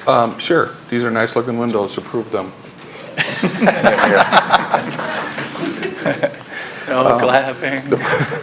The property is governed by conditional use, and therefore any architectural modifications have to come before this board and be recommended to council, even something as minor as this. We have here a veranda that is used, in appropriate seasons. They'd like to expand or extend the use of that into more inclement weather, and therefore have proposed to add these retractable windows. You can tell them whenever you like, Mike. That's basically the gist of it. Just expand the offerings to customers as they come in to the restaurant and are able to experience the veranda. Just out of pure curiosity, I've sat there many times, and you have those overhead heat lamps there. Is the intent, would I anticipate I'd sit there in January or February, or would it be? On a mild winter day. On a mild, okay. So not year-round, but many days. Okay, got it. My recommendation to Plan Commission is recommend approval and recommend it to Common Council. I have a problem with this. No comments. It's a matter of due process.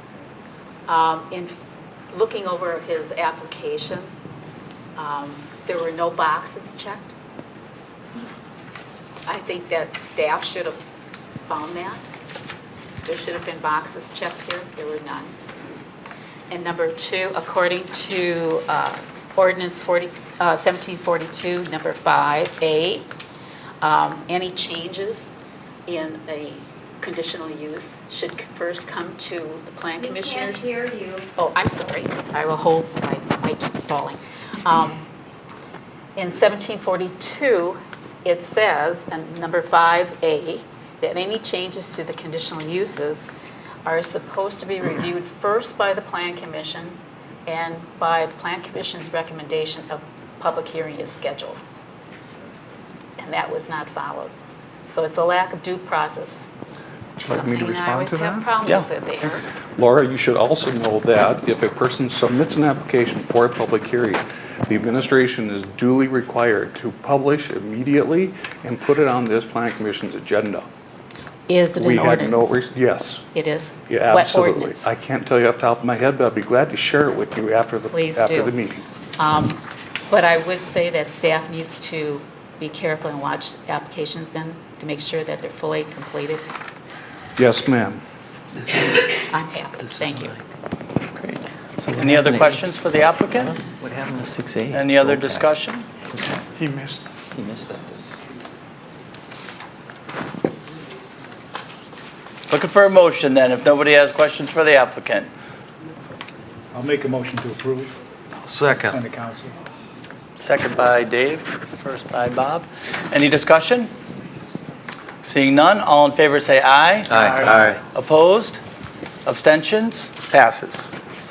Okay, you Ken, I miss think we missed 6A. We Oh, should did I? go back. Okay. I appreciate I'll you go trying back, to move sorry. this meeting along. But Don't forget 6A, DLC 0794.017.002, 206 Enterprise Road, owner Preverbs LLC, applicant Innovative Signs. Applicant seeks approval of permanent building sign for GoPack. And the applicant's up here. Yes. Roger, you want to give us an overview? Sure.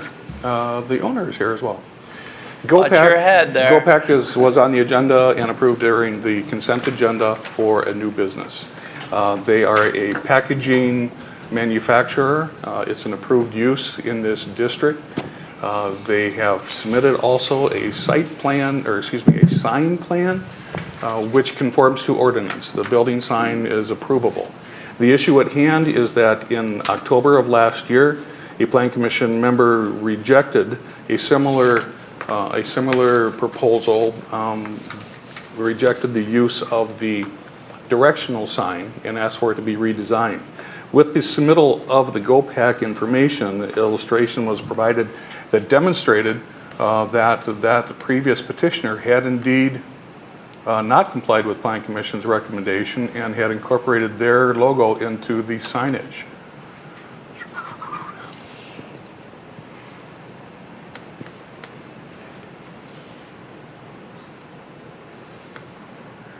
This is the tenant sign in question, and here you can see Mobile One or 101 Mobility has illustrated their signage on that, in addition to their building signage. Building signage was approved, but no use of the directional sign was approved. It was specifically requested that the landlord replace the panel with a series of slatted spaces, each one for each tenant.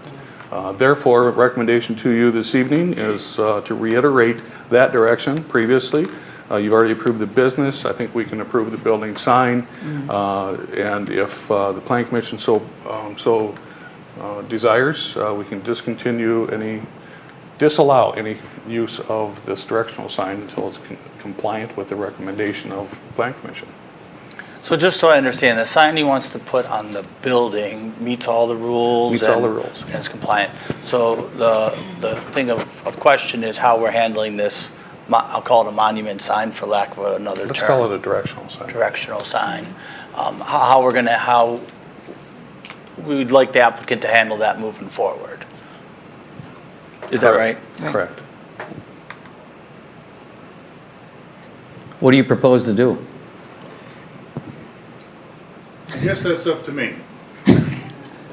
And I'm here because I didn't want to be held in contempt of commission or I'm sorry, did we get your name and address? No. Okay, can we get that, please?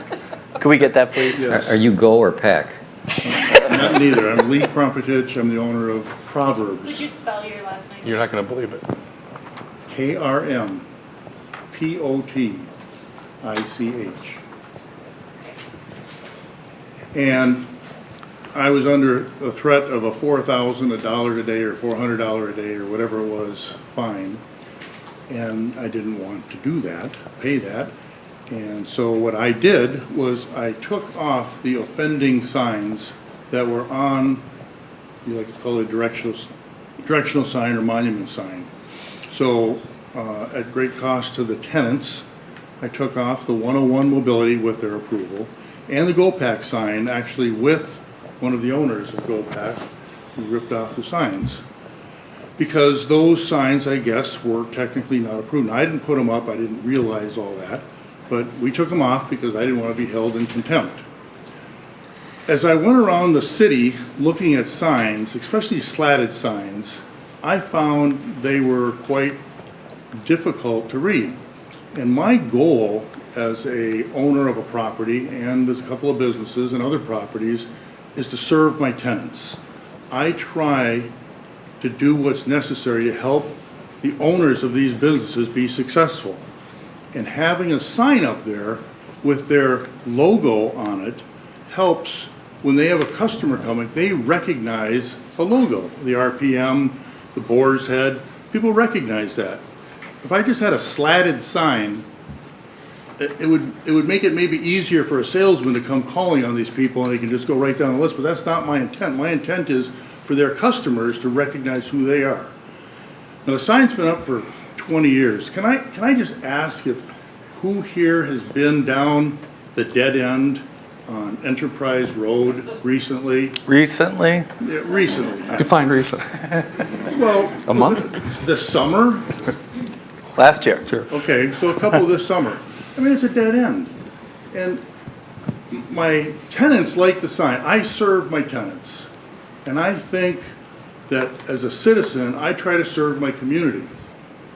And as I understand it, the government is supposed to help serve the people. And so I'm trying to do what's right for my tenants. And I think the sign with the GoPack, when it was on there, was a little easier for people to find them. If I put a slat up there, well, I'm just not going to put a slat up there. I'll take the sign down. It doesn't make any sense to me. It wouldn't be helpful to the tenant. It wouldn't be helpful to their customers to come by and look. And further, so you have this already, but I have removed these signs, the offending signs that weren't approved. I didn't put them up, but I removed them, and I told the tenants I was doing that because that's only fair. But when I went around and looked at signs, and you're driving by 70 miles an hour on a freeway, you recognize McDonald's or Hardee's or Burger King or whoever is on here, Dairy Queen, you recognize that. But if that was slatted, you wouldn't recognize it. You wouldn't stop at one of those stores. And especially if you're driving by 70 miles an hour, it looks more like that. I mean, you can't even see it. I took some pictures just now coming in, walking into my house in Delafield, and the signs that are on the street, while they kind of conform to the regulations, I guess, you have to be pretty darn close in the intersection before you can really recognize what it says, what the writing is. And you're certainly not going to see it from 400 feet away. So to me, it wouldn't be helpful to have that type of sign. I want to have a sign that is like this, that's a benefit to my tenants. And so that's what I choose to do. So just so I understand, as the sign is shown on the screen in front of us, you're happy with that sign and so is your tenants? Yeah. Okay. Yeah, they I were just want to make sure I understood. Now, if I have to modify it a little bit with some graphic or something, I guess, you know, I can, especially the two that I took off, the 101 Mobility and GoPack, you know, that has to be different somehow, I guess, but it's the logo that people recognize and see. And the monuments, I call it a monument sign, the directional sign has been up there for 20 plus years. Do we not allow logos on slatted signs? This was just a specific motion that was approved by No, the but planning. on slatted signs, we don't allow logos on. That's not true. Actually, my wife read the thing last night, and it says logos. We cannot put logos on No, it slatted says you signs. can. It asks that can? you put up For the- logos. Yeah, for it the- specifies logos. For directional signs, it's the city logo with the little arc on the top with the But- three sailboats. Yes, but, so on a directional sign, do we not allow people to put their logos on them? It is not prohibited. How many That's what I said. tenants do you So have? we. Whether or not you allow is So your we choice. allow. Yeah. Okay. I'm sorry, Okay. yes? How many tenants do you have? There are 4 tenants in that building. There's 4 spaces, there are 4 tenants. That's the maximum number of tenants. I'm the one that brought the issue up when it first came forward a year ago. Because I used to do printing, and the eye wants to settle somewhere, and I found that the sign, because I went actually to your property, and Did you buy my eye anything? didn't know where to rest, because it seemed like everybody's businesses were scattered. If you could do some sort of division, almost like the highway signs with the placards where they were in a row with each business on it, to kind of separate it, because it looks like it's all jumbled together. So if there was some sort of separation that you could notice. Can I make tenants So- comment? So I'm Chad Schultz. I own Innovative Signs. What if we did something where you had a divider where it divides it into 4 sections, black lines to make like a crisscross, and then you got Mobility 101, GoPack, RPM, and Boar's Head. So it's kind of similar to your highway sign, where you Right. got like a Yeah. plaque with a specific size, like a consistent size, and everything fits within that. Yes, so everybody's got the same amount of So space and maybe same not as size much- lettering. Right. Maybe like not as that. much of a border as that, but something similar. Yes, yes. I think that would help, because otherwise, like I say, my eye didn't know where to rest. It's like, okay, what's there? But no more You one-on-one guys, let's keep the mobility. conversations in the back down, please. 101 Mobility is a tenant, Yeah, and if this is disallowed for some reason, they just won't get a sign up on that monument sign. But I think they would prefer to have it. yeah. Okay. No, I want every tenant to have Oh, a thank you. sign. I think that's important for them. So if that's divided into 4 fields, are we legal with everything? 5. 4? He said 4. 4. No. No, there's He 4 said- up there. I asked him, There's he 4 said up 4. Yeah, that's 4. Yeah. I just want it easier for people when they come down the road to be able to spot it right away. Somebody got a motion? Let's do that. Approval of the signage for the building at GoPack contingent upon equal division of the directional sign for each tenant into 4 pieces. Is there a second? Second. Ed seconded. Tim made the motion. Any discussion? Can I make a comment? Does that have to be approved? We're about ready to vote. Does the directional sign have to be approved? I put it The as motion part of was to approve it with Gotcha. 4 equal separations. Okay. All in favor, say aye. Aye. Opposed? Abstentions? Passes. Thank you very much, and sorry I didn't have you in order. Remove the this. Go contempt order. back, go. All right, so we're almost at 2 hours, so I'm going to call a 5-minute break just so we can go to the restroom and so forth, and we'll all come back and finish this up. Did we do D?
4.982.002980 Golf Court, Delafield, owner applicant, De La Soda LLC. Applicant seeks approval of a specific implementation plan, site plan to improve the Golf Road cul-de-sac. Recommend to common council of the same. Roger, if you can help us out with this? Sure, it's a cul-de-sac. Okay. Half circle, huh? Yeah, I did not bother even writing a report on this. This is by recommendation of the engineer. Yeah, and you've got the letter. The developer has approved these improvements. I would just suggest, because procedurally as an SIP it has to go to council, I would suggest your consideration for approval and recommend to council accordingly. Can Public Works look at it? Public Works, yeah, absolutely. That'd be a good idea. Yes, I would like that. Is this the cul-de-sac where they want to put the stone around and then this? This is the private road that goes between Holiday Inn and Right. Marshalls. to get you to Chick-fil-A. Right now, that center piece where they want to put the pavers in, Yeah. is it landscaped? I think it's just Turf. landscape, no, it's just turf. Yeah, and there's some dirt, I and was- trucks are rutting it Gets up. run over a lot. Well, that speaks to me that it's not big enough. No, it's the angle. There's a how loading they go dock. into the loading dock and back Oh, out. They're okay. backing over it. So that's why they want to. I think they want to flatten it and make it one solid What is, circle. now this curbing, is that going to stand up or is it going to be even with the roadway? That's what I'd No, like. it's mountable. It's a mountable curb. It's a mountable curve. Well, what's going to happen when the plow comes through? They will appreciate the mountable curb being there. Really? Yeah, Or they're the not, trucks backing out of the shipping? well, the mountable curb, in many cases, that's what you have at your driveway apron, is a mountable curb. They Oh, it has a under- curb. Yeah, Okay, not a stand. it's not a barrier curb. I believe the recommendation from Public Works was to fill us in with asphalt. So it is a change from what we were looking for. Yeah, I'd like it to come back to Public Works. Okay. I thought maybe they'd put some sort of ornamentation or something. It's gonna be a problem with the way the trucks back out of Marshalls and that. You can't put anything in there. Answer my questions. And if it's going back to Public Works, not maybe a concern, but just if staff or in the motion, staff or Public Works could just again, just want to make sure we got flow of connectivity of the sidewalks through there. I just don't see the sidewalk area hashed, just so people know that it is a sidewalk, something staff or Public Works can certainly address. I just want people to get through there using the sidewalks all the way to Chick-fil-A safely. Right. Yeah.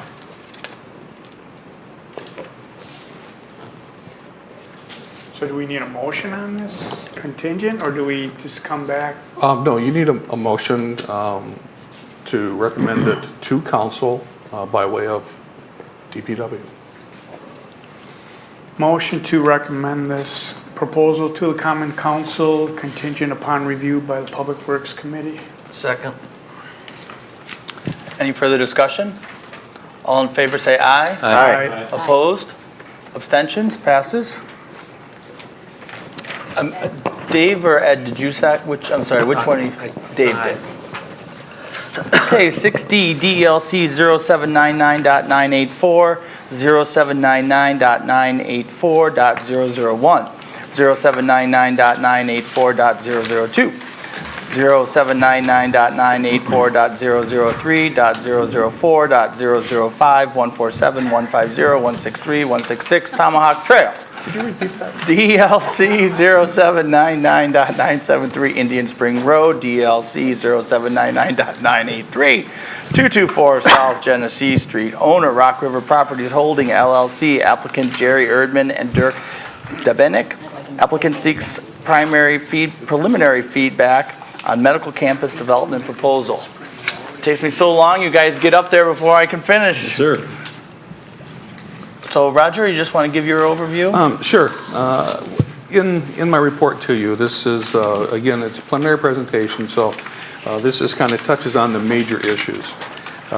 For your consideration, this would accommodate the the development of an office research park on B5 property that for the most part is consistent with the approved uses. In order to realize this, there would have to be some changes to the comprehensive plan so that the southwest 10 acres of this parcel, which are currently zoned agricultural, and also in the comprehensive plan are identified as agricultural. The comprehensive plan would have to be revised and rezoning to a B5 parcel. This is consistent with the recommendations of the comprehensive plan in that it suggests that for commercial properties that are all under one ownership, that they have consistency in their use and zoning. The intent here is to do this as a planned development district, which means they would accommodate revising the existing plat of survey, combining all lots into one large lot and defining a boundary for a planned development district. And in that district, we would go through all the details of the bulk ordinance, tailoring it to conform to the most part to B5 district for the bulk regulations. It would be tailored specifically for that. The only items that would be of substantial consideration would be the addition of, and there's a typo in my report, I have to apologize, the proposed hotel and the assisted living facility. I had inadvertently wrote hospital. But as we've learned from the preliminary presentation and heard feedback from our citizenry, that the hospital and the assisted living, everyone understands that those would have to be accepted as part of either a specific use in the planned development district, or they could be accepted as uses that are compatible with the allowable uses. And I've reiterated the ordinance just for your convenience here in regards to the intent of the B5, which I think it's very telling that it identifies similar compatible commercial operations that have similar operating characteristics. When it comes to similar operating characteristics, I would suggest to the Plan Commission that a assisted living facility and a hotel have very similar operational requirements as a hotel, or as a hospital. See, I did it again. So that's something to consider. In regards to the actual permitted uses, they're also listed here, and of course we have the clause that we always struggle with. Other uses similar to the above uses subject to the recommendation of the Plan Commission and approval by the Common Council. So I would suggest to you to give some honest feedback to the developer. If this is a project that you don't feel that you can support, let them know now before we get through public hearing process and spend hundreds of thousands of dollars and just find out that it's not something you would support. We find that it is reasonably compliant, in fact, very compliant and sensitive to all the issues and all the bulk regulations in this district. It's sensitive to the environmental issues, environmental items identified on site, with the exception of some of the clearing in the PEC. However, let me add a caveat there, and that is if we have it mapped by sewer pack, my guess is that the agricultural planted crop of pine trees might not qualify as PEC with an on-site delineation. In their redesign of Indian Springs Drive, it's going to require lowering the hill on Highway C in order to satisfy county requirements for safety. And they've already started coordinating with the county in that regard. So this is all, they've been very well prepared. They've done their due diligence, and I think the results are something that is very, very achievable that I'd like to see the Plan Commission support. This is a preliminary presentation. Share with them all of your opinions. If there's additional information you'd like to see, traffic survey, market analysis, whatever you think would help you make an informed decision, now is the time to let them know so they can prepare that as we move forward. Okay, go ahead, Dirk. Thank you, Mayor, and thank you, Roger. A couple of comments from the comments that were made earlier to amplify our presentation. And I think I'd like to start with the lightning rod, if you would, and that's the hotel. To tell you a little bit of background there, because when we first started looking at developing this property into the medical campus and office campus, hotel was not in our plans either, to be honest. It was because of the request of the hospital operator and specifically also the assisted living operator. And they brought to our attention, and if you do any research, if you Google this, you'll find that almost any new medical campus these days, and in fact even educational campuses, John Coots is with me, was started his MBA in Madison last week, and sure enough he stayed in a hotel right on campus. And this is very important to them, and it's not just for the people in and out of the assisted living or the hospital, although they have a term for that. That's called bridge rooms. And so it's boutique not for size, it's boutique because of the design of the hotel. And in fact, you can also Google Marriott and Hilton, the chains are catering to the hospitals for specialized hotels. Now, are there normal rooms? Yes, because you also have friends and family that will want to stay there, and they'll request a normal room, not a room with a special shower and lower outlets and all the kind of things that have to go into it. So it is something that we're bringing forward because of the request of the medical users on there. We specifically said it should not be it should not be on the outskirts of the property. It's not a highway hotel. It's not a motel. It'll be a two-story hotel that'll be very nicely designed to fit in with everything else that flows there. And the advantage to be able to walk, you know, if my father's in the hospital, or to walk next door to your room and then come back later after dinner and see him again, it's something that until you've experienced it is probably something that you can't fully appreciate. So that's where the hotel came from. And we are sensitive to the fact that there are other B5s in the area, and we, frankly, as developers, would not support putting more hotels and more B5s, and I think that's a challenge maybe we can work on together if there's a way to do that because of the need for the hotel to service these specific facilities. Could I make one other Sure. comment on the hotel? This is not a hotel that would have a banquet facility. No. It would not have a restaurant. It would not have a bar. There would be some limited food service for like your breakfast, or maybe the hospital food service could bring food over if there was a patient that transitioned into a hotel room. But there'd be no bar, no restaurant, anything like that. You're not talking about a pool and things like that that some of these other hotels might have, that people might have in their head of what they would see in a hotel. So these hotels are very quiet.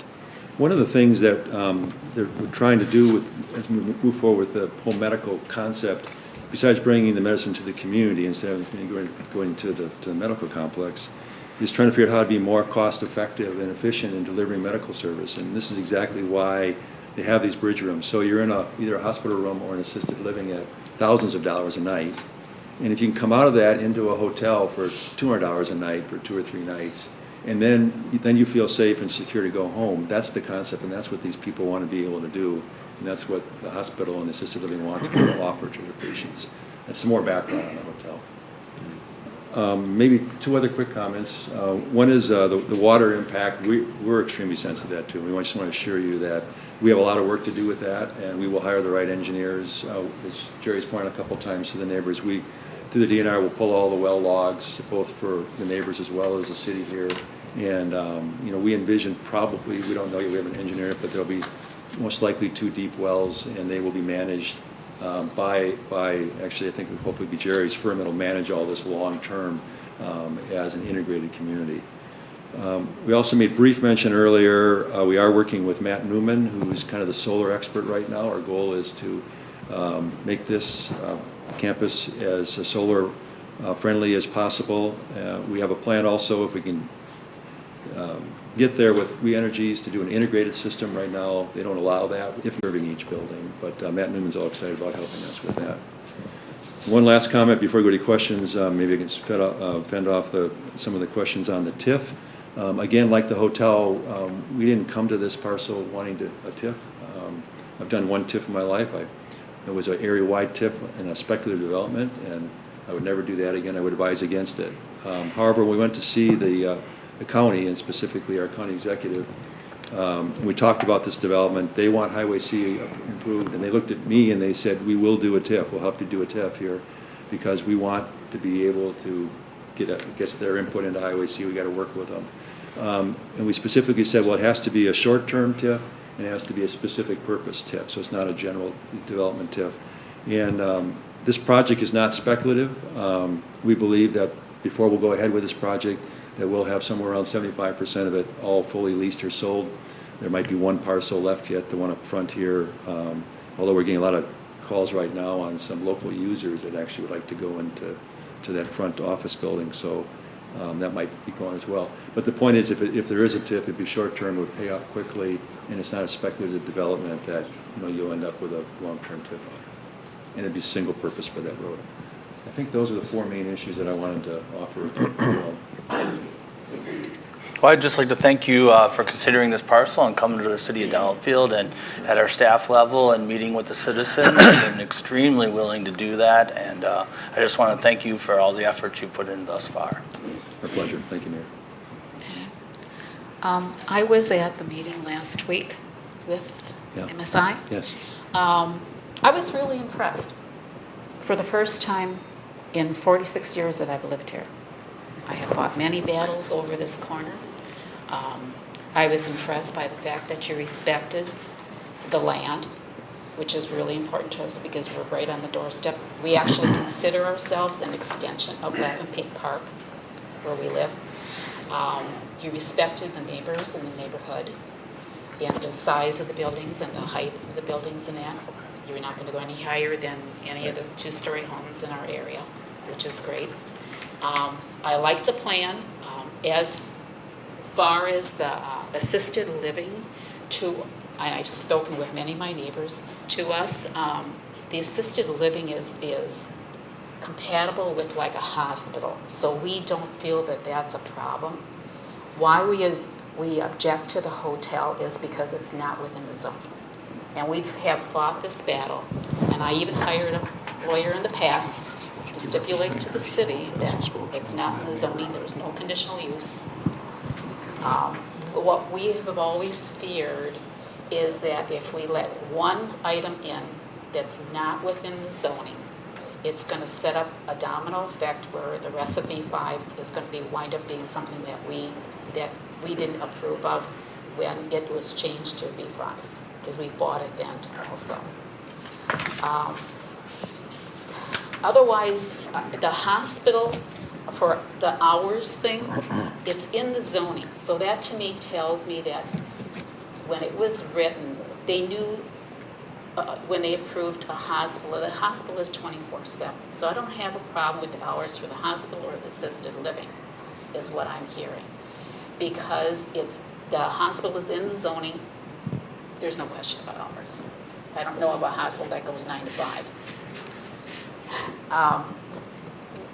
One of the other issues that I have was, that's brought to my attention, that somebody said on Indian Springs Road, where it first goes into the development, there is a driveway there where the is it the hospital? Yeah, the one with the road that goes around the back side on the east side of the building. Well, we actually removed that after their Did you meeting. move it? Yeah, this latest plan, again, great comments from the citizens. Yeah. So that came off, right? That Yeah. first entrance, when you're coming west on Indian Springs there, because I'm hearing that people feel there's too many driveways. Right now, it's a straight shot for us. There's only one driveway. We would like to see that first driveway taken out, because you have an intersection here that does lead to that building. Oh, I see what you're talking about. Yeah. To eliminate one of the driveways at least, because the fear I'm hearing from neighbors is that there's going to be people wandering around, which building do I go to, So with less intersections, I think that would help with us driving even through it. The other one I have issues with the city, actually. Why they are having you extend a road up in the southeast quadrant, that is, right to the neighbor's property line. So we actually modified that in this latest drawing too, where we proposed to truncate it at the hotel and the assisted living and just do a future right-of-way reservation so that if and when that property would be developed to the south, you'd have the right-of-way, but we wouldn't put the road in now. I didn't want that because I didn't think it was fair to you to maintain a road to nowhere. At a great cost. You guys are in agreement. We're in agreement. We have. This is what's great about this, is that they've been very forthcoming, very honest, and are willing to work with us. And we kind of are on the same wavelength here. The hotel, when you're speaking in, I appreciate the lady that came up that worked for Ronald McDonald's. Yeah. Because something like that Right. would be more acceptable, Right. where it's only for people that are going to be going to these facilities. We don't want to see it open to the public. That brings its own set of issues for us because it breaks zoning and that. But if it were something only for patients and people who are going to be using this building, that's a little more able to swallow, you know. But what I'm hearing is no to the hospital. That's a deal breaker. Hotel. And I would hate to see that happen because I really do like the development. I love the style of the buildings. Okay, other commissioners have comments? The assisted living, that's going to be one-story facility? Yes, sir, single story. Right. The other thing is what you had said earlier. When I saw this, I did the same thing. I started Googling what's being done on these types of campuses. And they do, a lot of times, the newer designs do have some sort of residence available to patients, families who are traveling from out of town. Specifically, that's where they're staying. And so I couldn't figure out why would you want a hotel in the middle of this. It didn't make sense until I saw that. And the more I looked into it, I thought this is really a good idea, having some sort of a overnight or extended stay facility available. What I like too is also you have a low profile in there. You're complementary to the landscaping. I like a lot of what I'm seeing here right now, even conceptual designs of the buildings. I think it adds a real good modern flavor to that area, and I think it's complementary. Thank you. So I like what I'm seeing here. Thank you. Have you looked into any traffic issues or a study on that? So far, we have the traffic impact analysis that was done for Prestwick on our files, and so we will be updating that with our uses in our traffic counts. And okay. So that's on our list to do. One of the things that,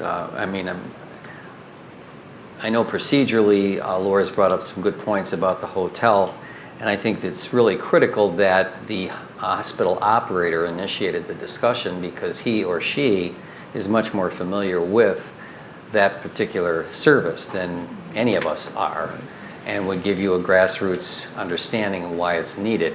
This is not the Kaler Hotel at the Mayo Clinic. Correct. This is a very, very small type of setting, conducive to the same principles that the Kaler has with the Mayo Clinic, if you've ever been there like I have, unfortunately. It's much more designed to get the family connected in a meaningful way, and not just the Ronald McDonald House concept, but for various assisted living issues that need people to get together in a very short time period to get in and out, and also for the benefit of collaboration with the city and downtown. It provides also other places for those people to go when they're staying, whether it's a residence inn type of thing for 2 or 3 days or 4 or 5 days. So the concept and the delivery of that service, the way you presented it, the hotel, I think on its merits, has great success potentially. The question is procedurally, how does that get done? But I just want you to know, I think, at least from my standpoint and my history, it's the passion that you're showing to add this hotel to the original concept that you were doing in response to the person who's most connected to the whole service, that is the operator of the hospital or assisted living. And I think the idea of sharing the green space also appeals to some of the residents here who express concerns, whether it's the aquifer, whether it's just green space. The solar concept is very friendly to us as a plan commission, and what we think Delafield represents, the natural boundaries of our community.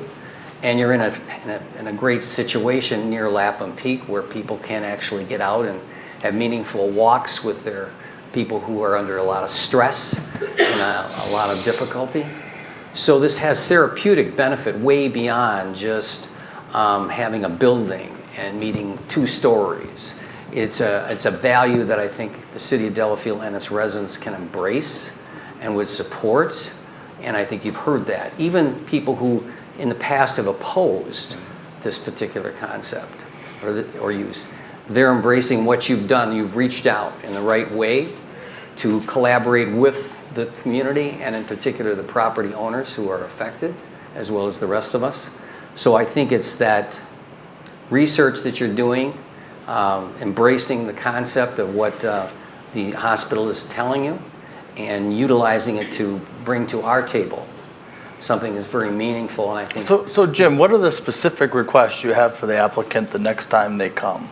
Well, I just told him about the traffic study, but I okay, wanted him to traffic know, study. he needs to know whether he's got to, Right. you know, one of the point is, are we in favor of this or not? I'm trying to tell him that from this commissioner's standpoint, it's a great concept, and subject to the issue of the procedure with the hotel, this is what we need to do to find ways to make it successful. And I want him to know, and all you to know, that we as a planning commission, at least this commissioner, it's met with great favor from a matter of principle and merit and the value it gives to the community. Thank you. I have a couple comments, and I am a nearly 30-year resident of Indian Spring Drive.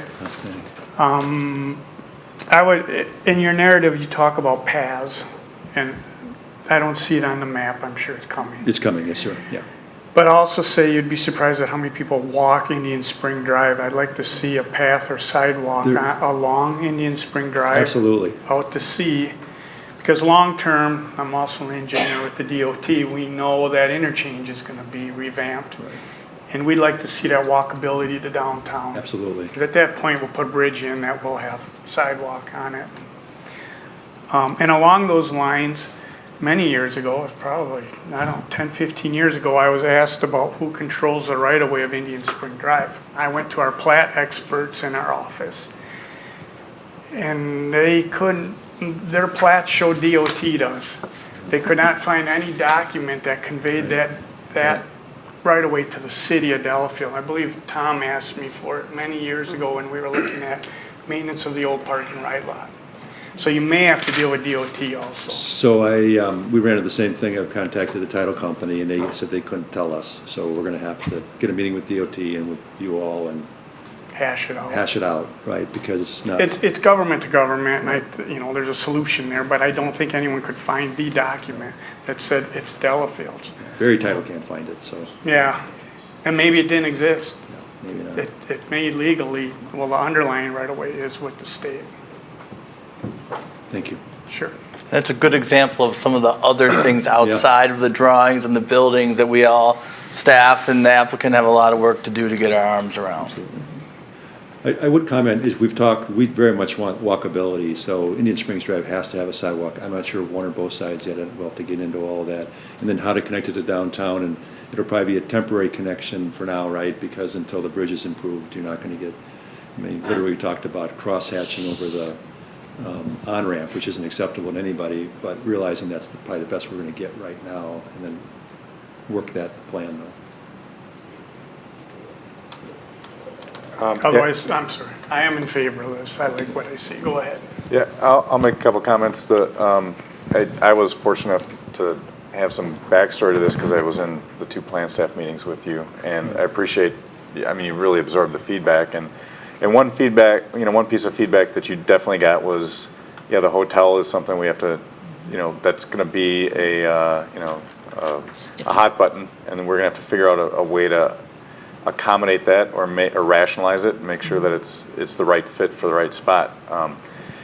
But along those discussions, I meant to bring up, never did, the idea, no restaurant, no bar, and I mean, you clearly, whether you did it based on citizen feedback or not, I mean, you pulled it off the table. I mean, you guys you're getting the vibe, you're getting the feel, and so you're appreciating exactly what the sentiment is of the community, and so that's real positive. I mean, you're in sync with what people are thinking. But one thing that would be of interest, along with the traffic study, is to let's just say it's just you're dropping a Hampton in there as an example, with the number of rooms you're talking about, and that's not exactly what you're talking about. Right. Could be a Hampton Inn of some sorts. Who knows? I'd be interested to know what the, how many trips it generates specific to that. The trips it generates, what the intensity of use and impact on the community is for just a hotel use in that outside of this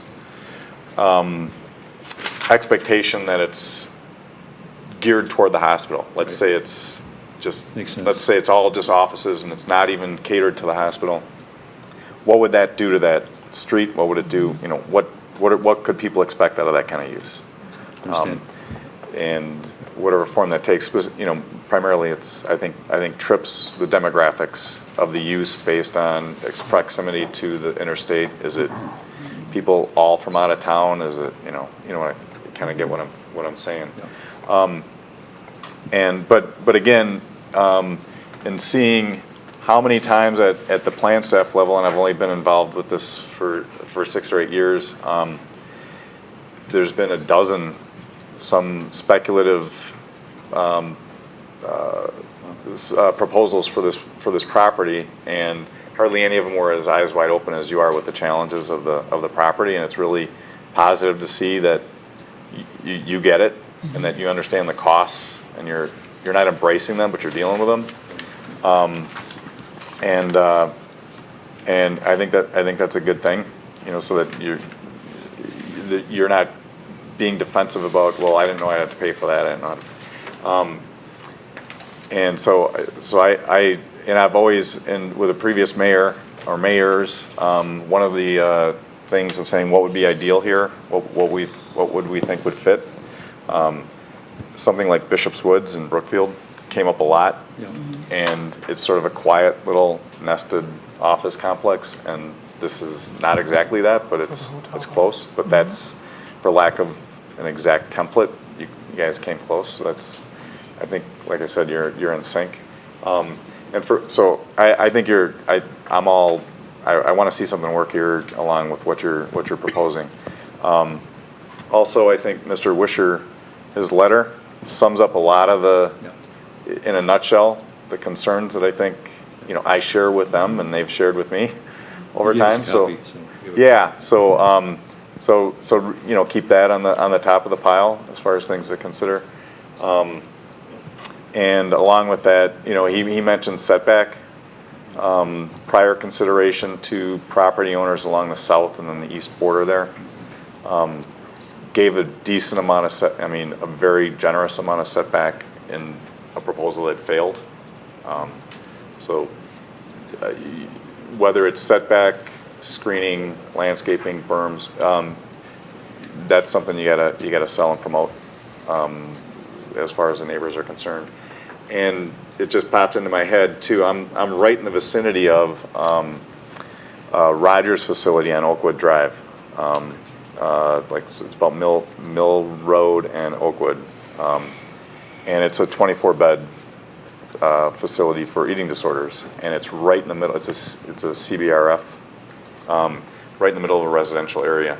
And with as much kicking and screaming and wrestling that we did with them over how they were going to change the use from one to the other, from a residential retirement facility to what they're doing, the cooperation they had with the neighbors and the back and forth and how they're dealing with it, you'd think it was just a quiet little couple of houses, and hopefully it keeps up. It's been several years, and so these types of communities can exist right in your backyard, and they work. If the communication, you mentioned some sort of a communal or a lot association. A lot association, include the neighbors, and it works out. It works out. So, anyways, I like it so far. Yeah, giving the neighbors a sufficient amount of buffer, I think, just reiterate that's important. And just to reiterate what Roger has in his report, so we make sure we verbally state all the things that you'll need to do, is a PEC delineation, a wetland delineation, a sewer service extension application, traffic impact analysis, proposed subdivision of the lots, conceptual architecture, and then a phasing plan. We've added the water study up to that. That was one issue that did come up at the meeting.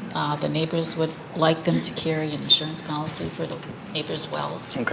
Right, so we'll get all of the well logs from the DNR and all that. We're well aware of that. Yeah.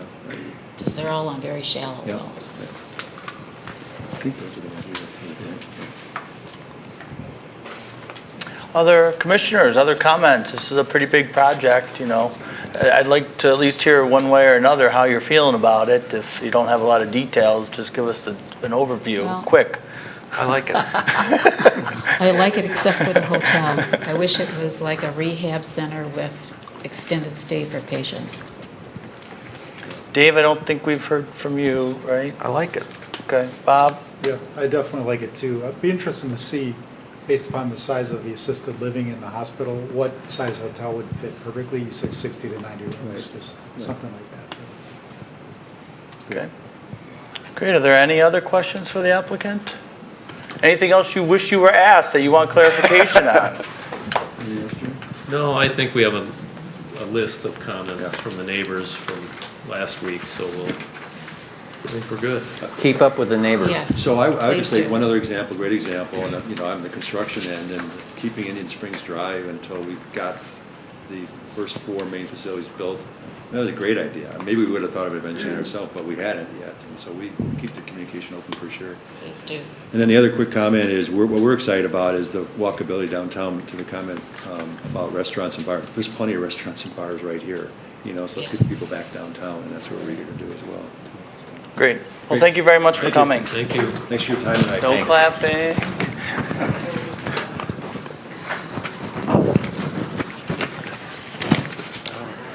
Okay.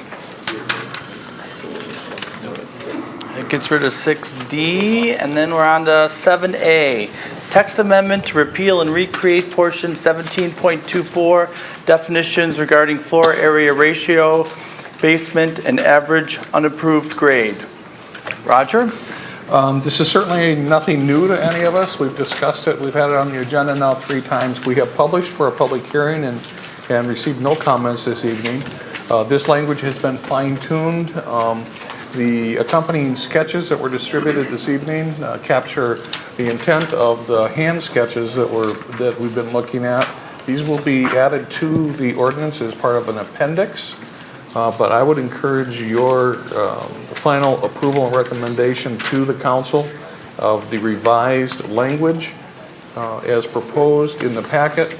The next step, if you choose to do that without any changes this evening, the next step then is to put this in the attorney's hands and let him actually draft the ordinance in preparation for council action.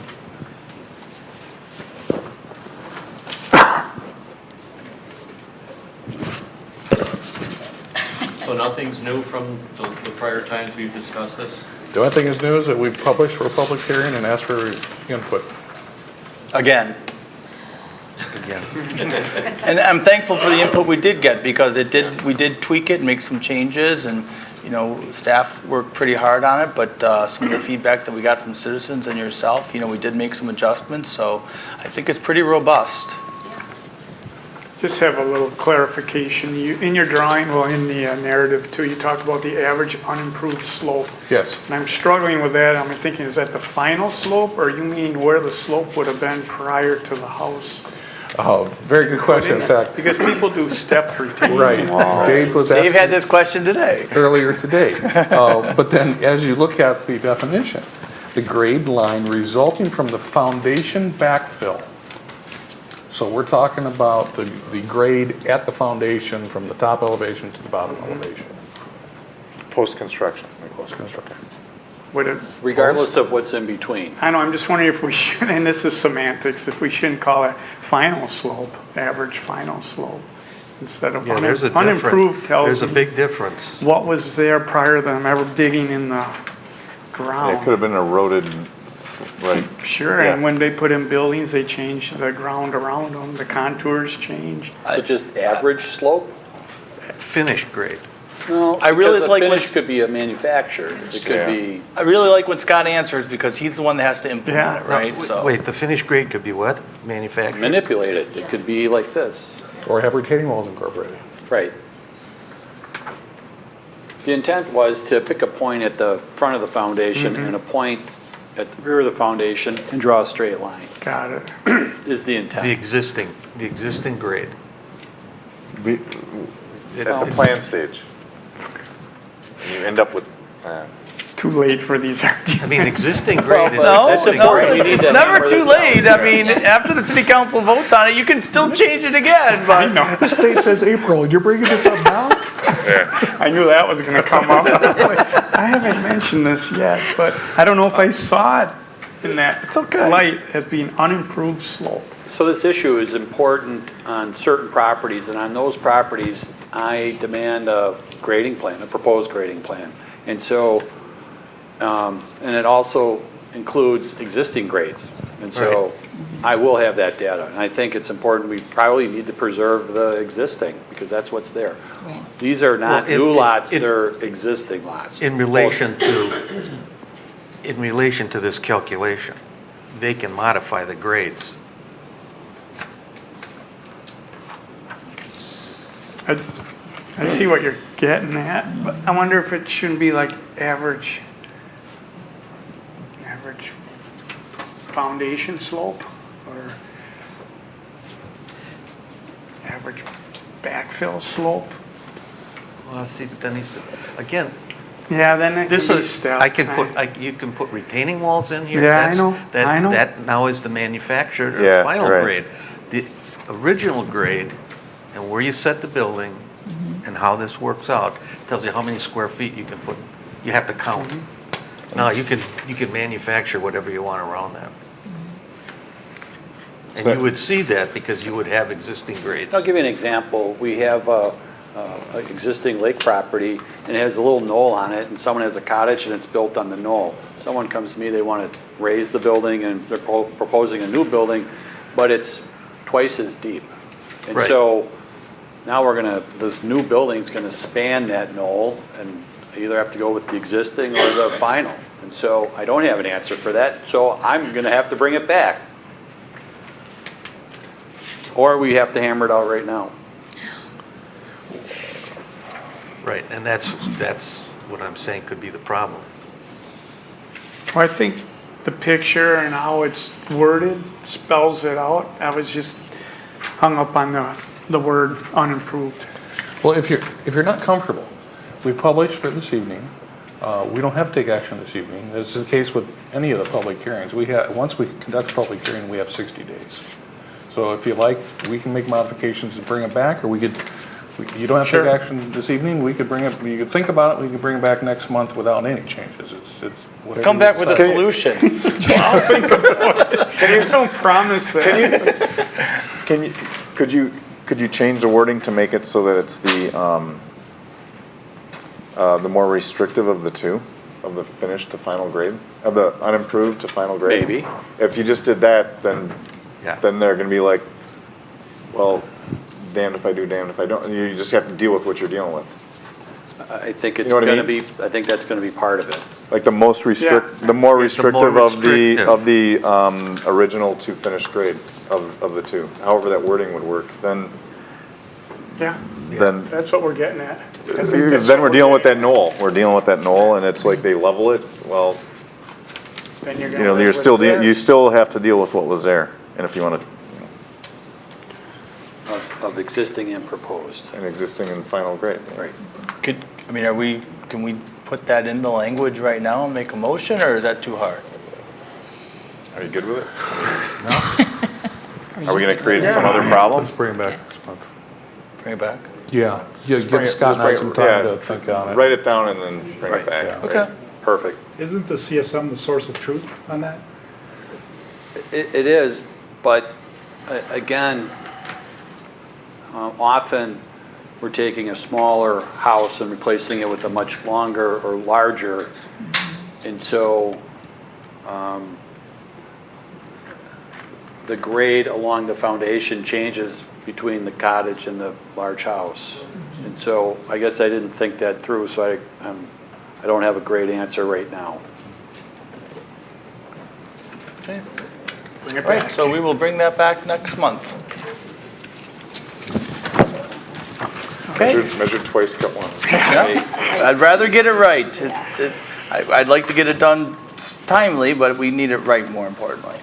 Okay, 7B, text amendment to repeal and recreate 17.39, parentheses 7 through 17.39, parentheses 15, regarding residential FAR. What is in the packet for your consideration is a table that demonstrates the increase in floor area. We were directed to come up with around 25% increase to compensate for the previous item discussed and the addition of the basement square footage. So what this does is present to you the existing conditions of each zoning district, the existing floor area, the existing minimum lot size, and then what would be the allowable building size in the existing condition. And on the right side are all of the same categories with the proposed change in floor area. You can compare the differences, but I think more importantly what this illustrates is that the relationship between two neighboring districts is still the same with the resulting allowable building size in the floor area. In the far right column, it demonstrates what the total increase is, and you can see for the most part they're all within 1,000 to 1,500 square feet, except for the RL1, which is almost a full acre lot to begin with.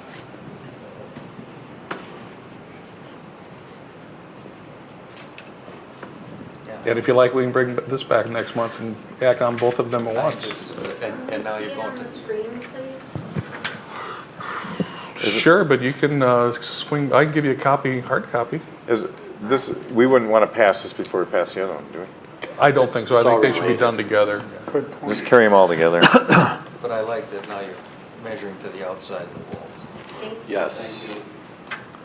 Thank you. Can you read that? Yeah. Okay. Okay. So no suggested changes, you're okay, but we're just gonna bring it back to do it with the other one. Got it. Okay. 7C, text amendment to repeal and recreate 17.39 parentheses 18 LCBD 1 district maximum building height. Roger. Okay, the Plan Commission acted in June on the Hendricks proposal, recommending conditional use approval to the council conditioned on revising the ordinance. And at that time, we were considering a couple different options. That was taken to the council for their feedback, and they sent word back to the Plan Commission to conduct public hearings and seek input from the public.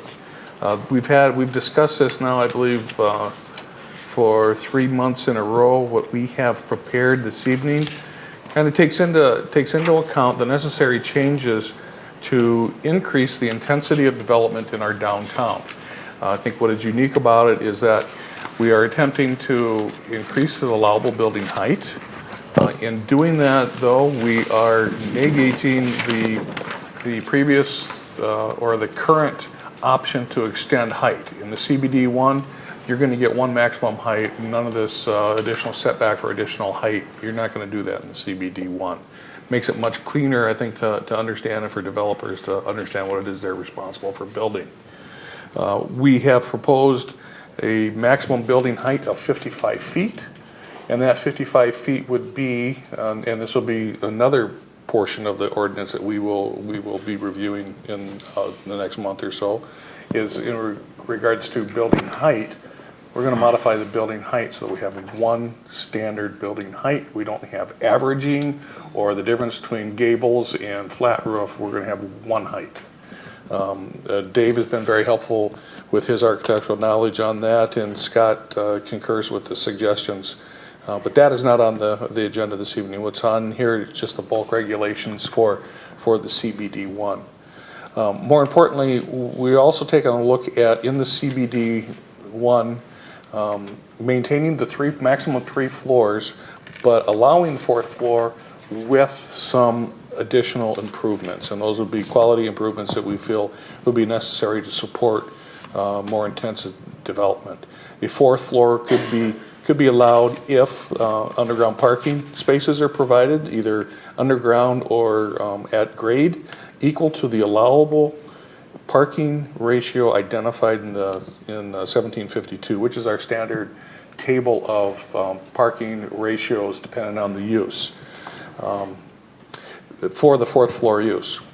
So in the current CBD1, you can build a building with 3 floors. and you don't need to provide any parking.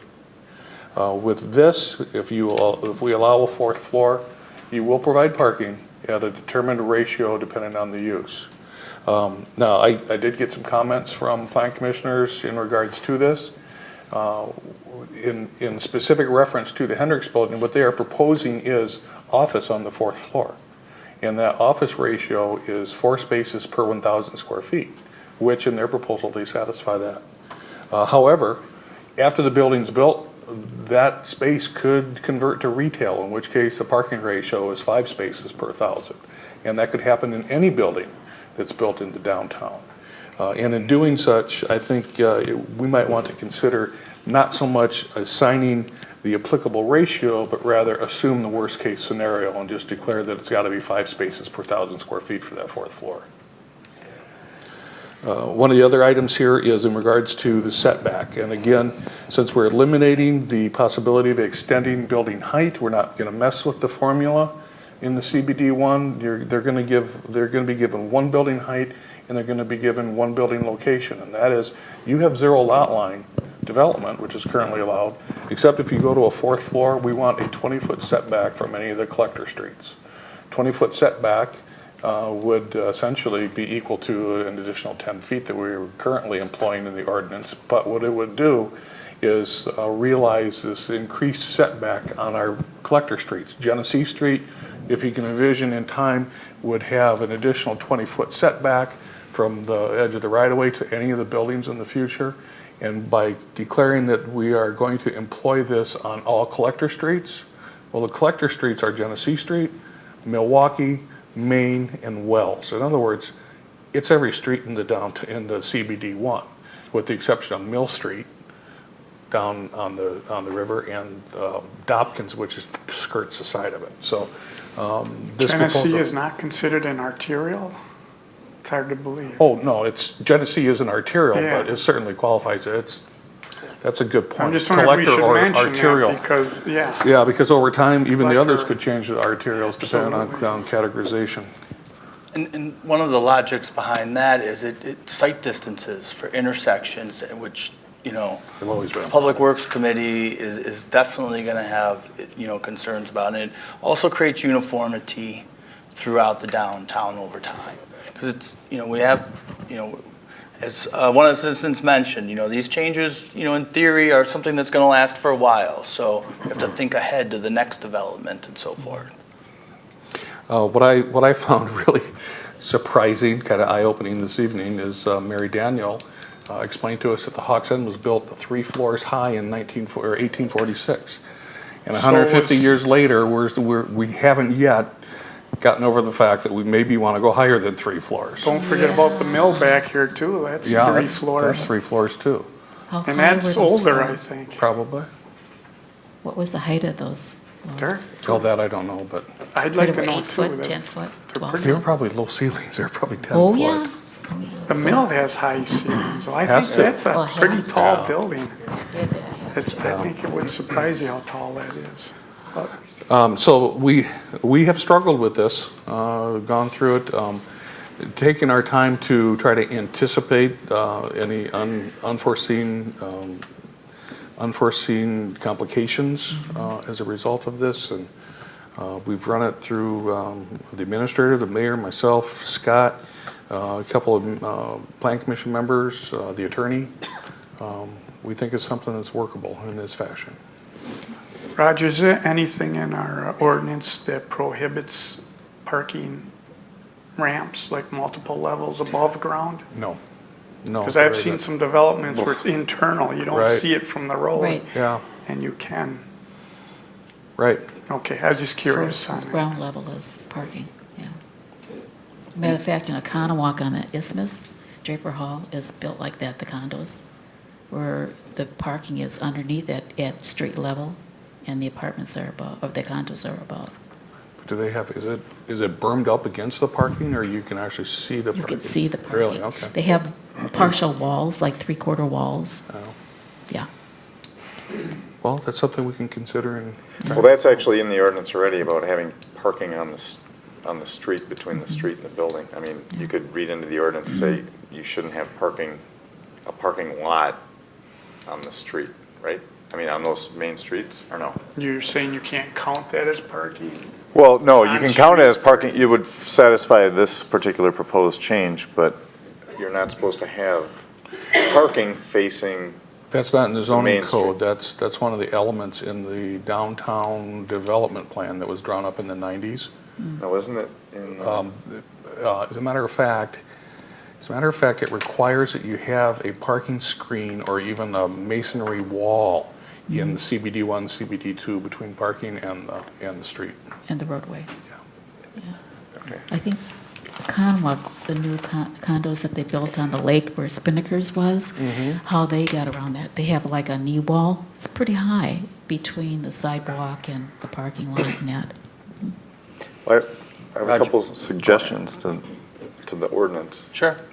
One of them is for both 1739 for both items A and B. It prefaces both of those conditions, both of those requirements by saying unless additional height increase is approved pursuant to 1715.3, and then you go to 1715.3 and it says you can't do it. Right, so So strike we should just strike those lines from both of those Yeah. two. So I had it's that just one down too. Simply the maximum height for a principal building shall be 55 feet, the maximum height for an accessory building shall be 25 feet. And a citizen came up with that idea as well. so. Yeah, I give Lynn 100% credit for, to me, it was an unnecessary jog to jump to 1715. Yeah. It was clear, but unnecessary work. The other one that I think makes sense is to not limit the requirement for parking to just the fourth floor use, but to the 5 spaces per 1,000 square feet of the largest floor level in the building. In other words, someone could, That upper you floor could is have smaller. a 4-story building and dedicate the top story to warehouse space to support the 3 retail stores below it, and then the parking requirement would be like 1/4 of what it would be for the retail space when that could easily be flipped or converted. And I think what Roger said is. Would take care of It's that. always at 5. But for the 4th floor only, so I'm saying if you want occupancy of a 4th floor, you're putting parking for the Worst case scenario For the of worst any case floor. scenario for the biggest floor. What they're saying is you can make the 4th floor much smaller. I don't know why you do that, but it's possible. You know what I mean? You know, so I'm just saying. Across the street here, the top Yeah. floor Yeah. is smaller. That's true. And I'm just saying it's not a complete deterrent to putting a 4th floor on, but it's just, if you're gonna go big, I mean, you're gonna provide parking, period, right? I mean, Sure. so to me, that makes sense. So is that equation of 5 parking space for each level of the building? No, I'm saying for. Just for the 4th floor? So, The largest floor. so you take. If you're gonna add a 4th floor, Yeah. it's gonna be based on the largest floor. Yeah, so where it says in the code for the 4th floor, it would say for the largest code. For the largest floor level in the building. Largest floor, And where it says as defined in 17.52, it would say 5 parking spaces, which is Correct. the worst 5 case scenario. parking spaces per 1,000. Per 1,000, right. Those are my basic suggestions. Roger, my question on this one is that on 3C, or 1739 on C, where it's got the collector streets, and it says accepting Main Street west of Genesee Street. Just explain that to me. Sure. Maybe the best way to explain that is just to show you, where did I put it? There you go. CBD1. The light violet here is CBD1 surrounded by the pink, which is CBD2. If you're looking at Main Street west of Genesee, this is Delafield Square that's already developed. The property in question is the combination of these 2 lots. So they're the only 2 lots affected by this clause. Delafield Square is already there. It's not going to change for 50 years at least. So in order to allow the development of the Hendricks property as proposed, we would eliminate the requirement for the 20-foot setback on Main Street west of Genesee. So as written, because right now they're set back 11 feet as proposed. You'd need to include that in there if you want the building to be allowed as proposed. You could strike it, which would mean that would be required to be 20 feet, and then the applicant would have to make an adjustment to their plans to comply with the 20 feet. So that And what is the square building setback now? Do we know? This one? The Delafield Square. This conforms on the north, south, and west with, it's 20 feet. Yeah, with the additional height. The only place it doesn't is on the west side of the building where they're backing up to what was their own property. Yeah. And so the reasoning for accepting Main Street west of Genesee Street on the 20 feet? simply because the applicant's drawings reflect that So it's based upon the applicant's drawings? it's there. And it's up to your consideration on how you want to handle that, right? So there won't be any setback on Main at that point, from Genesee to Dopkins? Is that what you're saying? We're not requiring any. We're not requiring any. That, under this exception? Under this draft. If you strike that last 4 words, 1, 2, 3, 4, 5, 6, 7 words, then they'd have to change their drawings to accommodate the 20-foot setback, as every other collector street and would be. And that's what Delafield Square is on now, right now? Yes. So help me understand this. As proposed, if you had 3 stories, the normal setback from the street is 20 feet. Okay. 3 is 0. Zero? Zero lot line in the Zero. CBD1. What are the buildings next to it to the north? Next to what? To the proposed building for Hendricks? Immediately north of it is the old town hall, Right. which is that brick building with the elevated stairs. That is built in the right of way. Yeah.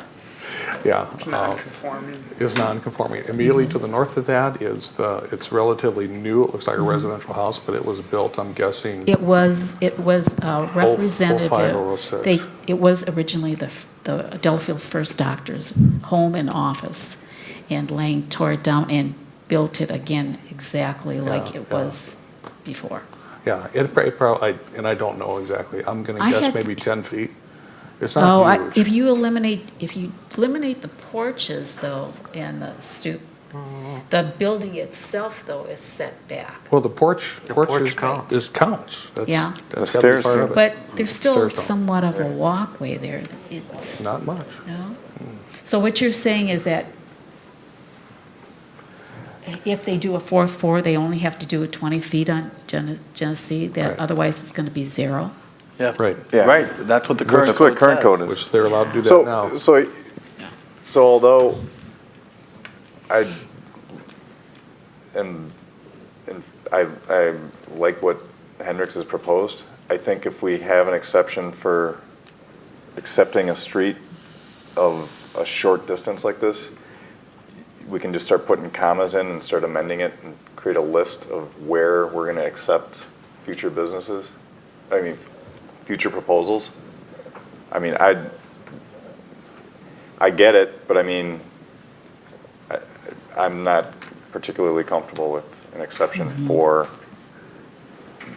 half a block when there's only, that represents, I mean, how much street space do we have? It represents about, 15% of all the streets that we're requiring a setback, and 2 more of those were over half, or 45%. So based on the information we have now, you're thinking you probably want to strike that. I think we should strike it. I think I would agree with that. I think it also could present some precedent for other developers with that kind of language that was in there.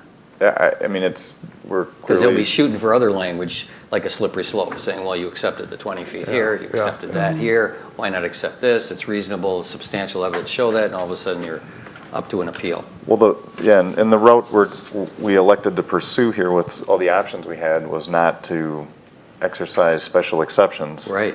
And the word exception is It's in right this there. ordinance. And it's pretty special Right. since it's only for that one street. Yeah. And I think that would be something to consider, and maybe it's something that, if we do that now, or say that's a consideration, and maybe they would revise their proposal, who knows? Even though it's in response to the Hendricks proposal, has long-term consequences. Exactly. Yeah. And we gotta focus on that. Long-term consequences, but I You think gotta this, think about this language, redevelopment. I think this language should be removed, that exception. Additions. Well, if you're gonna do that, then remove all the street names. Why? Because then you simply say, within the CBD1 district, you have a 20-foot setback from the streets. Well, on Collector Street. Well, that's all that's here. Well, Canal Street's No, not Canal, a connector. Dopkins. Mill's not a Part of connector. Oneida. The reason we listed them was just for clarity. Because of those two, yeah. Not everybody knows what's a Collector Street and what's not, right? Right. So we thought it was clearer if we listed them. Collector and arterials. Yeah. Yeah, I think it's paramount to have this setback where there's the traffic and the public, the general public pedestrian the congestion and the, thinking about parades and block parties, and when you're down in Canal and Mill and Dopkins, it's not as, I don't know, it's not really an issue, right? Right. I mean, Well, I think the more exceptions we remove, the more clear it is, like getting rid of signs. Focus on what we got. Otherwise, it gets too confusing. More exceptions create more lawyer work. Right. Because there's an exception to every exception. But you like that. Yeah. So we got some But good not here, this is feedback. volunteer. Ed, Bob, any comments here, changes? I suppose I don't know, I hope it's not a redundant question, the 55 feet height, what's that being measured from to and then to? Yeah. I meant to ask that too. Because in trying to get a grasp on that, it's vague, and I don't like vague. Well, we get into what's across the street. Yeah, where next it's thing a you know, someone's sloping- gonna say, Right. well, I'm gonna measure from this point or that point. Now you have something that's being restricted on height, or something is ridiculous in proposal.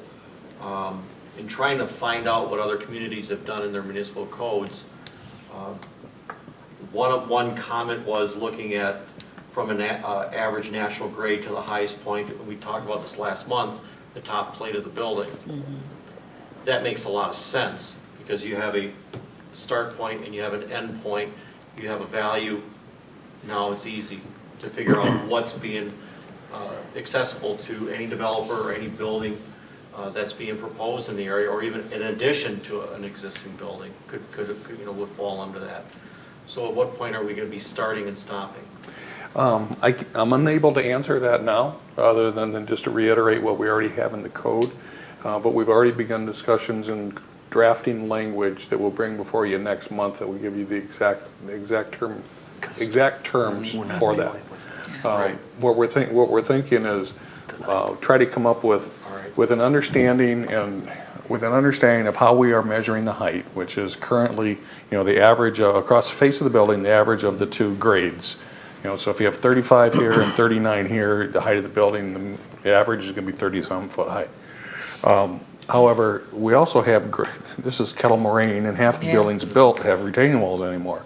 So not only do we have a cross slope across the face of the building, you also have slope that goes away from the road in many cases. So what we're trying to come up with is a maximum height on that lower level that can be exposed, so that we have a handle on exactly what that is. In other words, we have the ability to continue measuring building height as we have been. We'll just come up with language to amend that to create greater restrictions on the amount of exposed foundation below the first floor. So really, you could say, let's look at the front of the building. That's our max, as an example, of course. That's our max height point. Now we're going back, and we have a max depth point from that same exact location. Yeah. That's the same start point for either way. Yeah, that's a good way of looking at it. All right. But remember, go ahead. At 55 feet, that means there's underground parking, and of course, we need access to the underground parking, which is a ramp, which is a full 8 or 9, 10 feet below grade. Right. So I don't know, we have to consider that. I think, Well, that's probably not where we're measuring from, but No. we have to at least understand where we're measuring from. Right, and that's just what I want to hopefully, going forward, we're going to be able to have a real clear picture.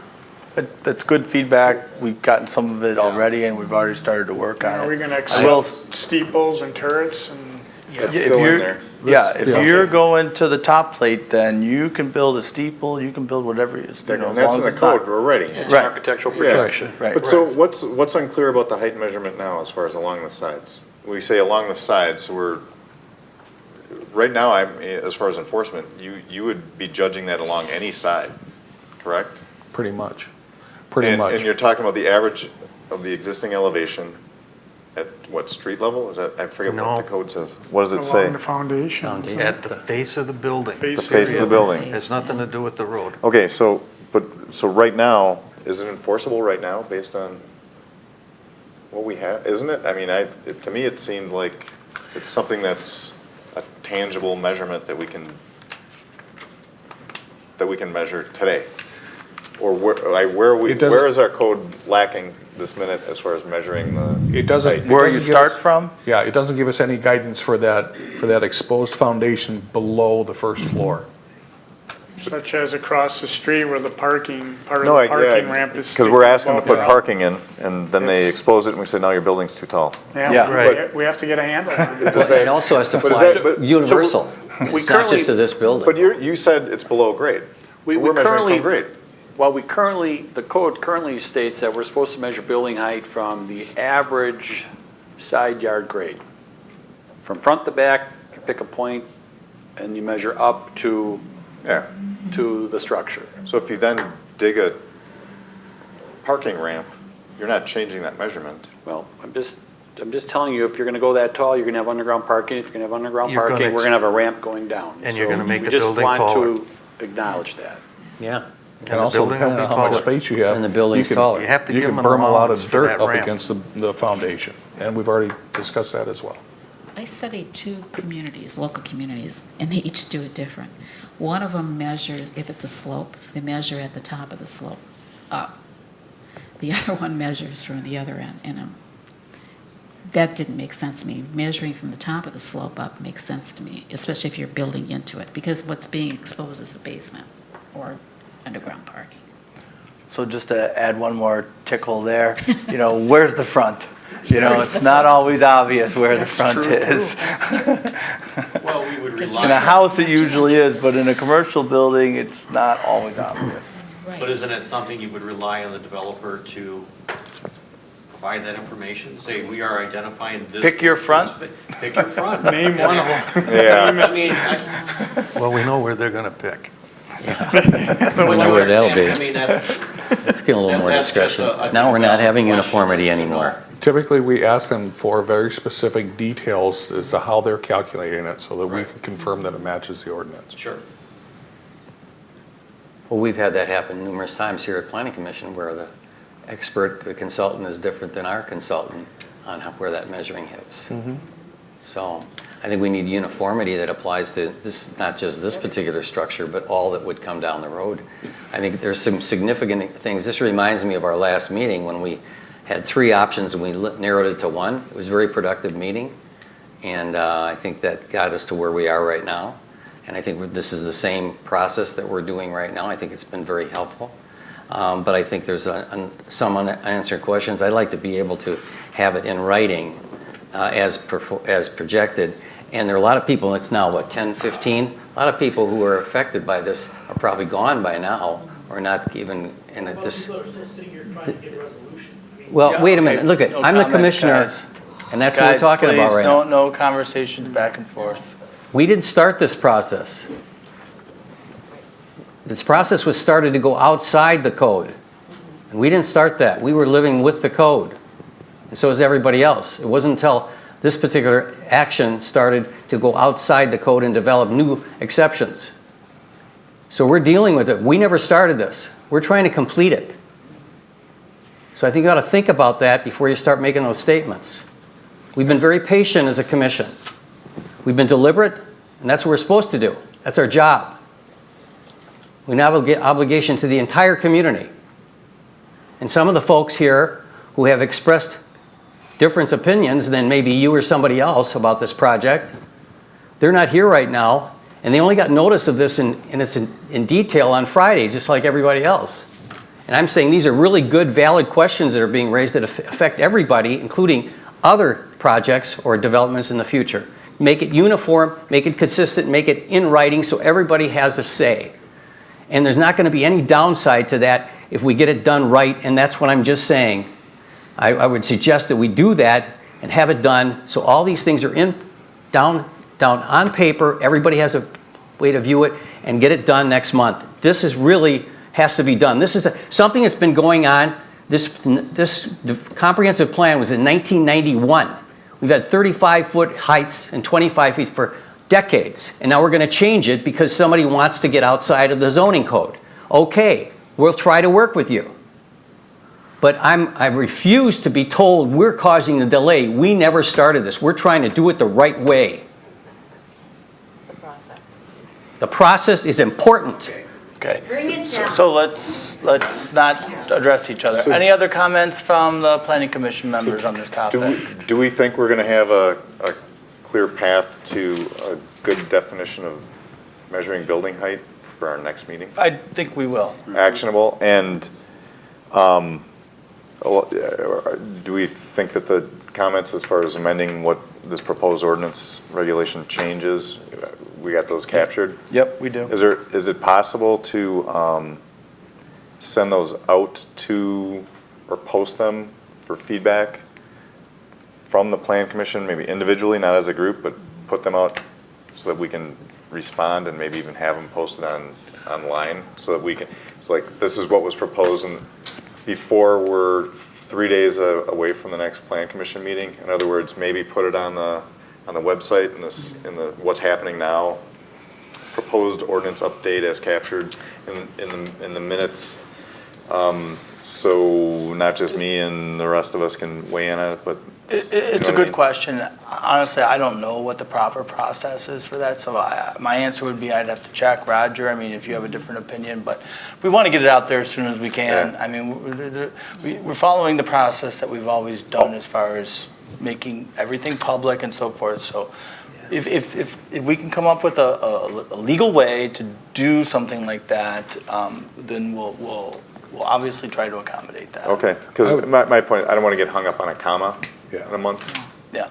I would prefer, as you suggest, to create the language and send it out to all of you, asking that you respond only to me, otherwise we create a walking quorum. I think you can't respond all. Yeah. Right, no, I get that. Each one, because otherwise you have And I quorum. would, You can I just would respond to hold him. off in putting that information out to the public until I get your feedback. We know that this is the direction we're going, but as soon as we have an agreed upon language, then we can certainly post that. I don't know, yeah, if we have to put that out on however, I just, I need to check with the clerk. yeah. Turn it over to Michelle, but as much as you can. She always just writes down, don't respond all. Yeah. Remember, you got that, I'm just saying, You got that letter. It's easy. if we're doing that kind of collaborative work, we need to post it someplace so everyone can see it, in Yeah. my opinion. If we're not going to, I want to make sure that we have what was said here concise enough, Yeah. so that it's, if we're taking a month, we don't take 2 months I hear or you. something trivial at the end. And we also, to expedite the process, we need to schedule a public hearing specifically to 7.15, which we have not done yet. So at the next meeting, there'll be a public hearing scheduled for that. If you'd like to make a motion to do that, fine. But we need to post a public hearing because that was not done previously. So we need to follow proper process, we need to do that for 17.15. That was something that came up as a suggestion or a needed change after the deadline had passed. And actually, I don't know that we need to change 1715. What I had suggested was that we put a clause in 1715 that says that building heights were not, increased building height was not allowable in CBD1. We don't necessarily need to do that. We can accommodate that in CBD1 description in that the maximum building height is 55 feet. There shall be no extension beyond 55 feet. Okay. Okay, as long as you say that you could, I would say 1715.3 doesn't apply or something very specific, because of the other zoning ordinances call out a limitation on height, and then 1715.3 comes in and says, unless you do this. We're meeting with Jim tomorrow morning, Okay. so we'll go over and make sure that we have it all right. Like I said, that's type of, I just don't want to I don't want to trip over ourselves. Dan, anything? Yeah, I've been waiting to chime in a little bit here, because we can go to 11, right? We can. No, quickly, I brought this up in the past, I just have a question over if this takes into account roof type and the slope of the roof, because you can have a 5-foot gable, you could have a 15-foot gable.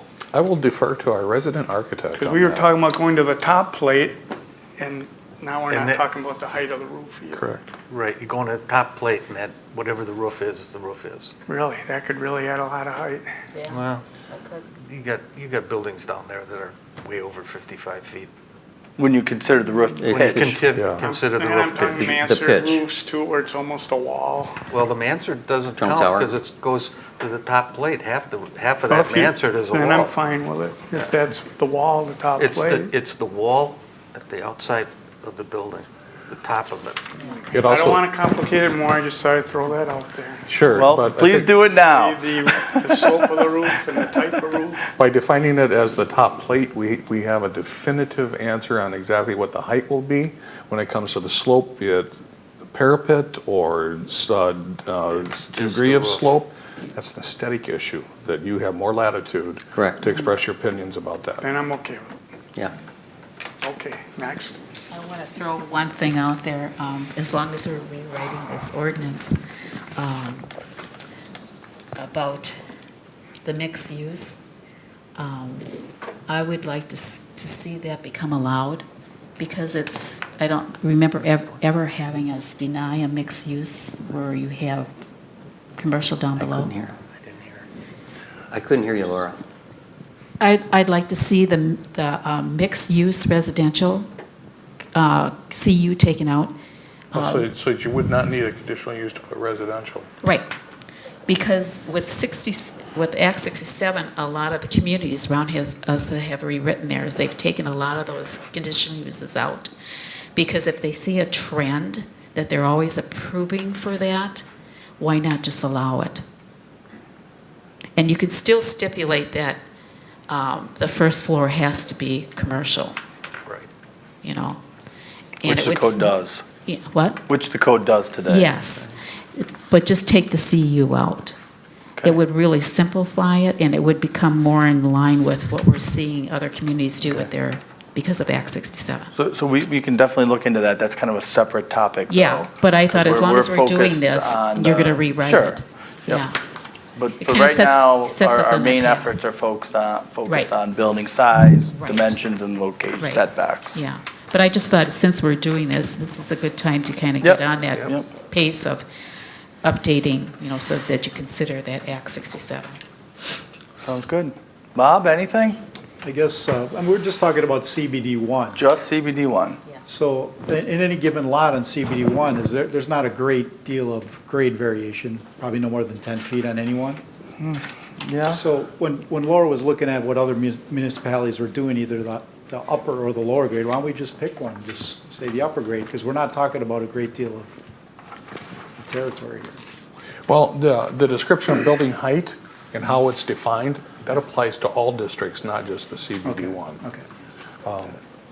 So as we develop the language to give a understandable formula of exactly how we're doing that, if there are some stipulations unique to CBD1 that we want to add to that, once you get the language, give me some feedback if you see a place to add.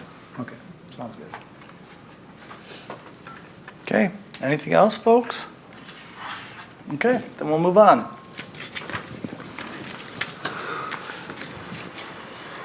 Okay, 7D, text amendment to repeal 17.87 parentheses 8 regarding protest. Roger? I really don't know a lot about this, other than it was suggested that it be considered in order that we are consistent with state statute. That's pretty much it. Yeah. That was the direction From the that attorney. we got from the city attorney. Explain exactly what the statute means. I don't think a lot of people understand the protest part, how that has changed, so it'd be nice to clarify that. In our existing code, it allows for any zoning change under scrutiny of the public if there are, and I'm going to make this up because I know I don't remember exactly. It's 200 feet. If the- Anybody within 200 feet Right. can protest. And if there's a certain percentage that's, that of residents within 200 feet that file a protest, then that requires there be a supermajority to change the zoning at the council. Those mechanisms are not supported at state level. It used to be. They State used to be. changed it and took them out. However, the city has, you have the ability to maintain it if you so choose. The one part that I did like is where it requires a 3/4 majority on a rezoning, and I feel that that's a good thing. That's the entire point. Yeah. I mean, without the 3/4 majority, Yeah. the rezoning would just follow normal process. Yep. So it's brought forth by the city attorney to match state code, and it's up to your guys, ladies' decision if you want to leave it or remove it.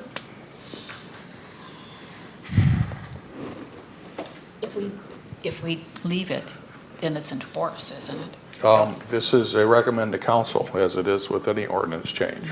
So you would want to phrase any sort of motion as contingent on council concurrence.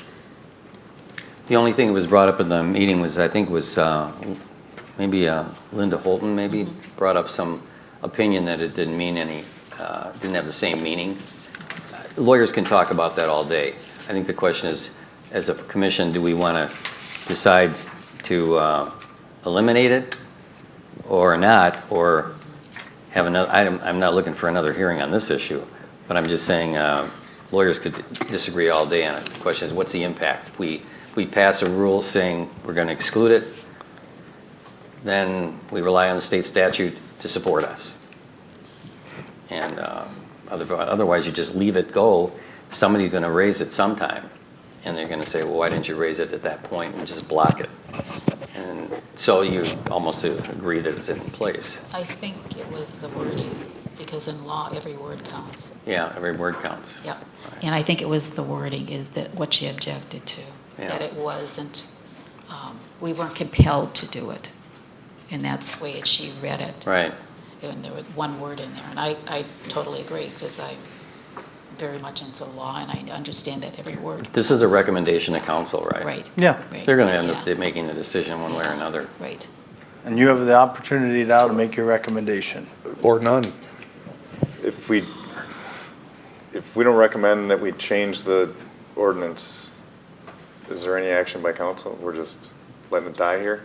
No, your So recommendation. there's a protest, but, I mean, we have this proposed change, and we're saying yes or no. Like, we endorse the change or we don't, and council's gonna weigh in either way. Yes. Correct. Gotcha. In my opinion, I mean, a zoning change is one of the most impactful things that can happen to a property owner if it's adjacent property. And right now, there's a law in place that makes it a more serious issue than most matters, where you need 3/4 support of the council, you need 5 out of 7, right? Or is that, no, you need, is that right? Yeah. 5 out of 7. I don't know why we'd want to just leave it to be I don't know what difference it makes. I mean, I think that's a good thing, frankly. I mean, Yes, I do. I would want that if I had a problem with, if I was living here for 35 years and something adverse was going to happen next door to me, and I really objected to it, and I had the right support to file a protest. Well, did I tell you about the go-kart track over there on the west? Yeah, the diesel engine repair facility that's going next door.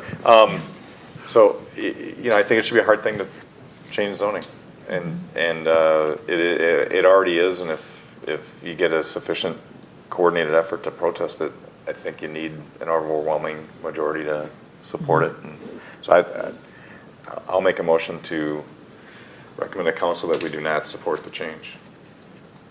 That we do not. That we do not I would support the second change. that motion.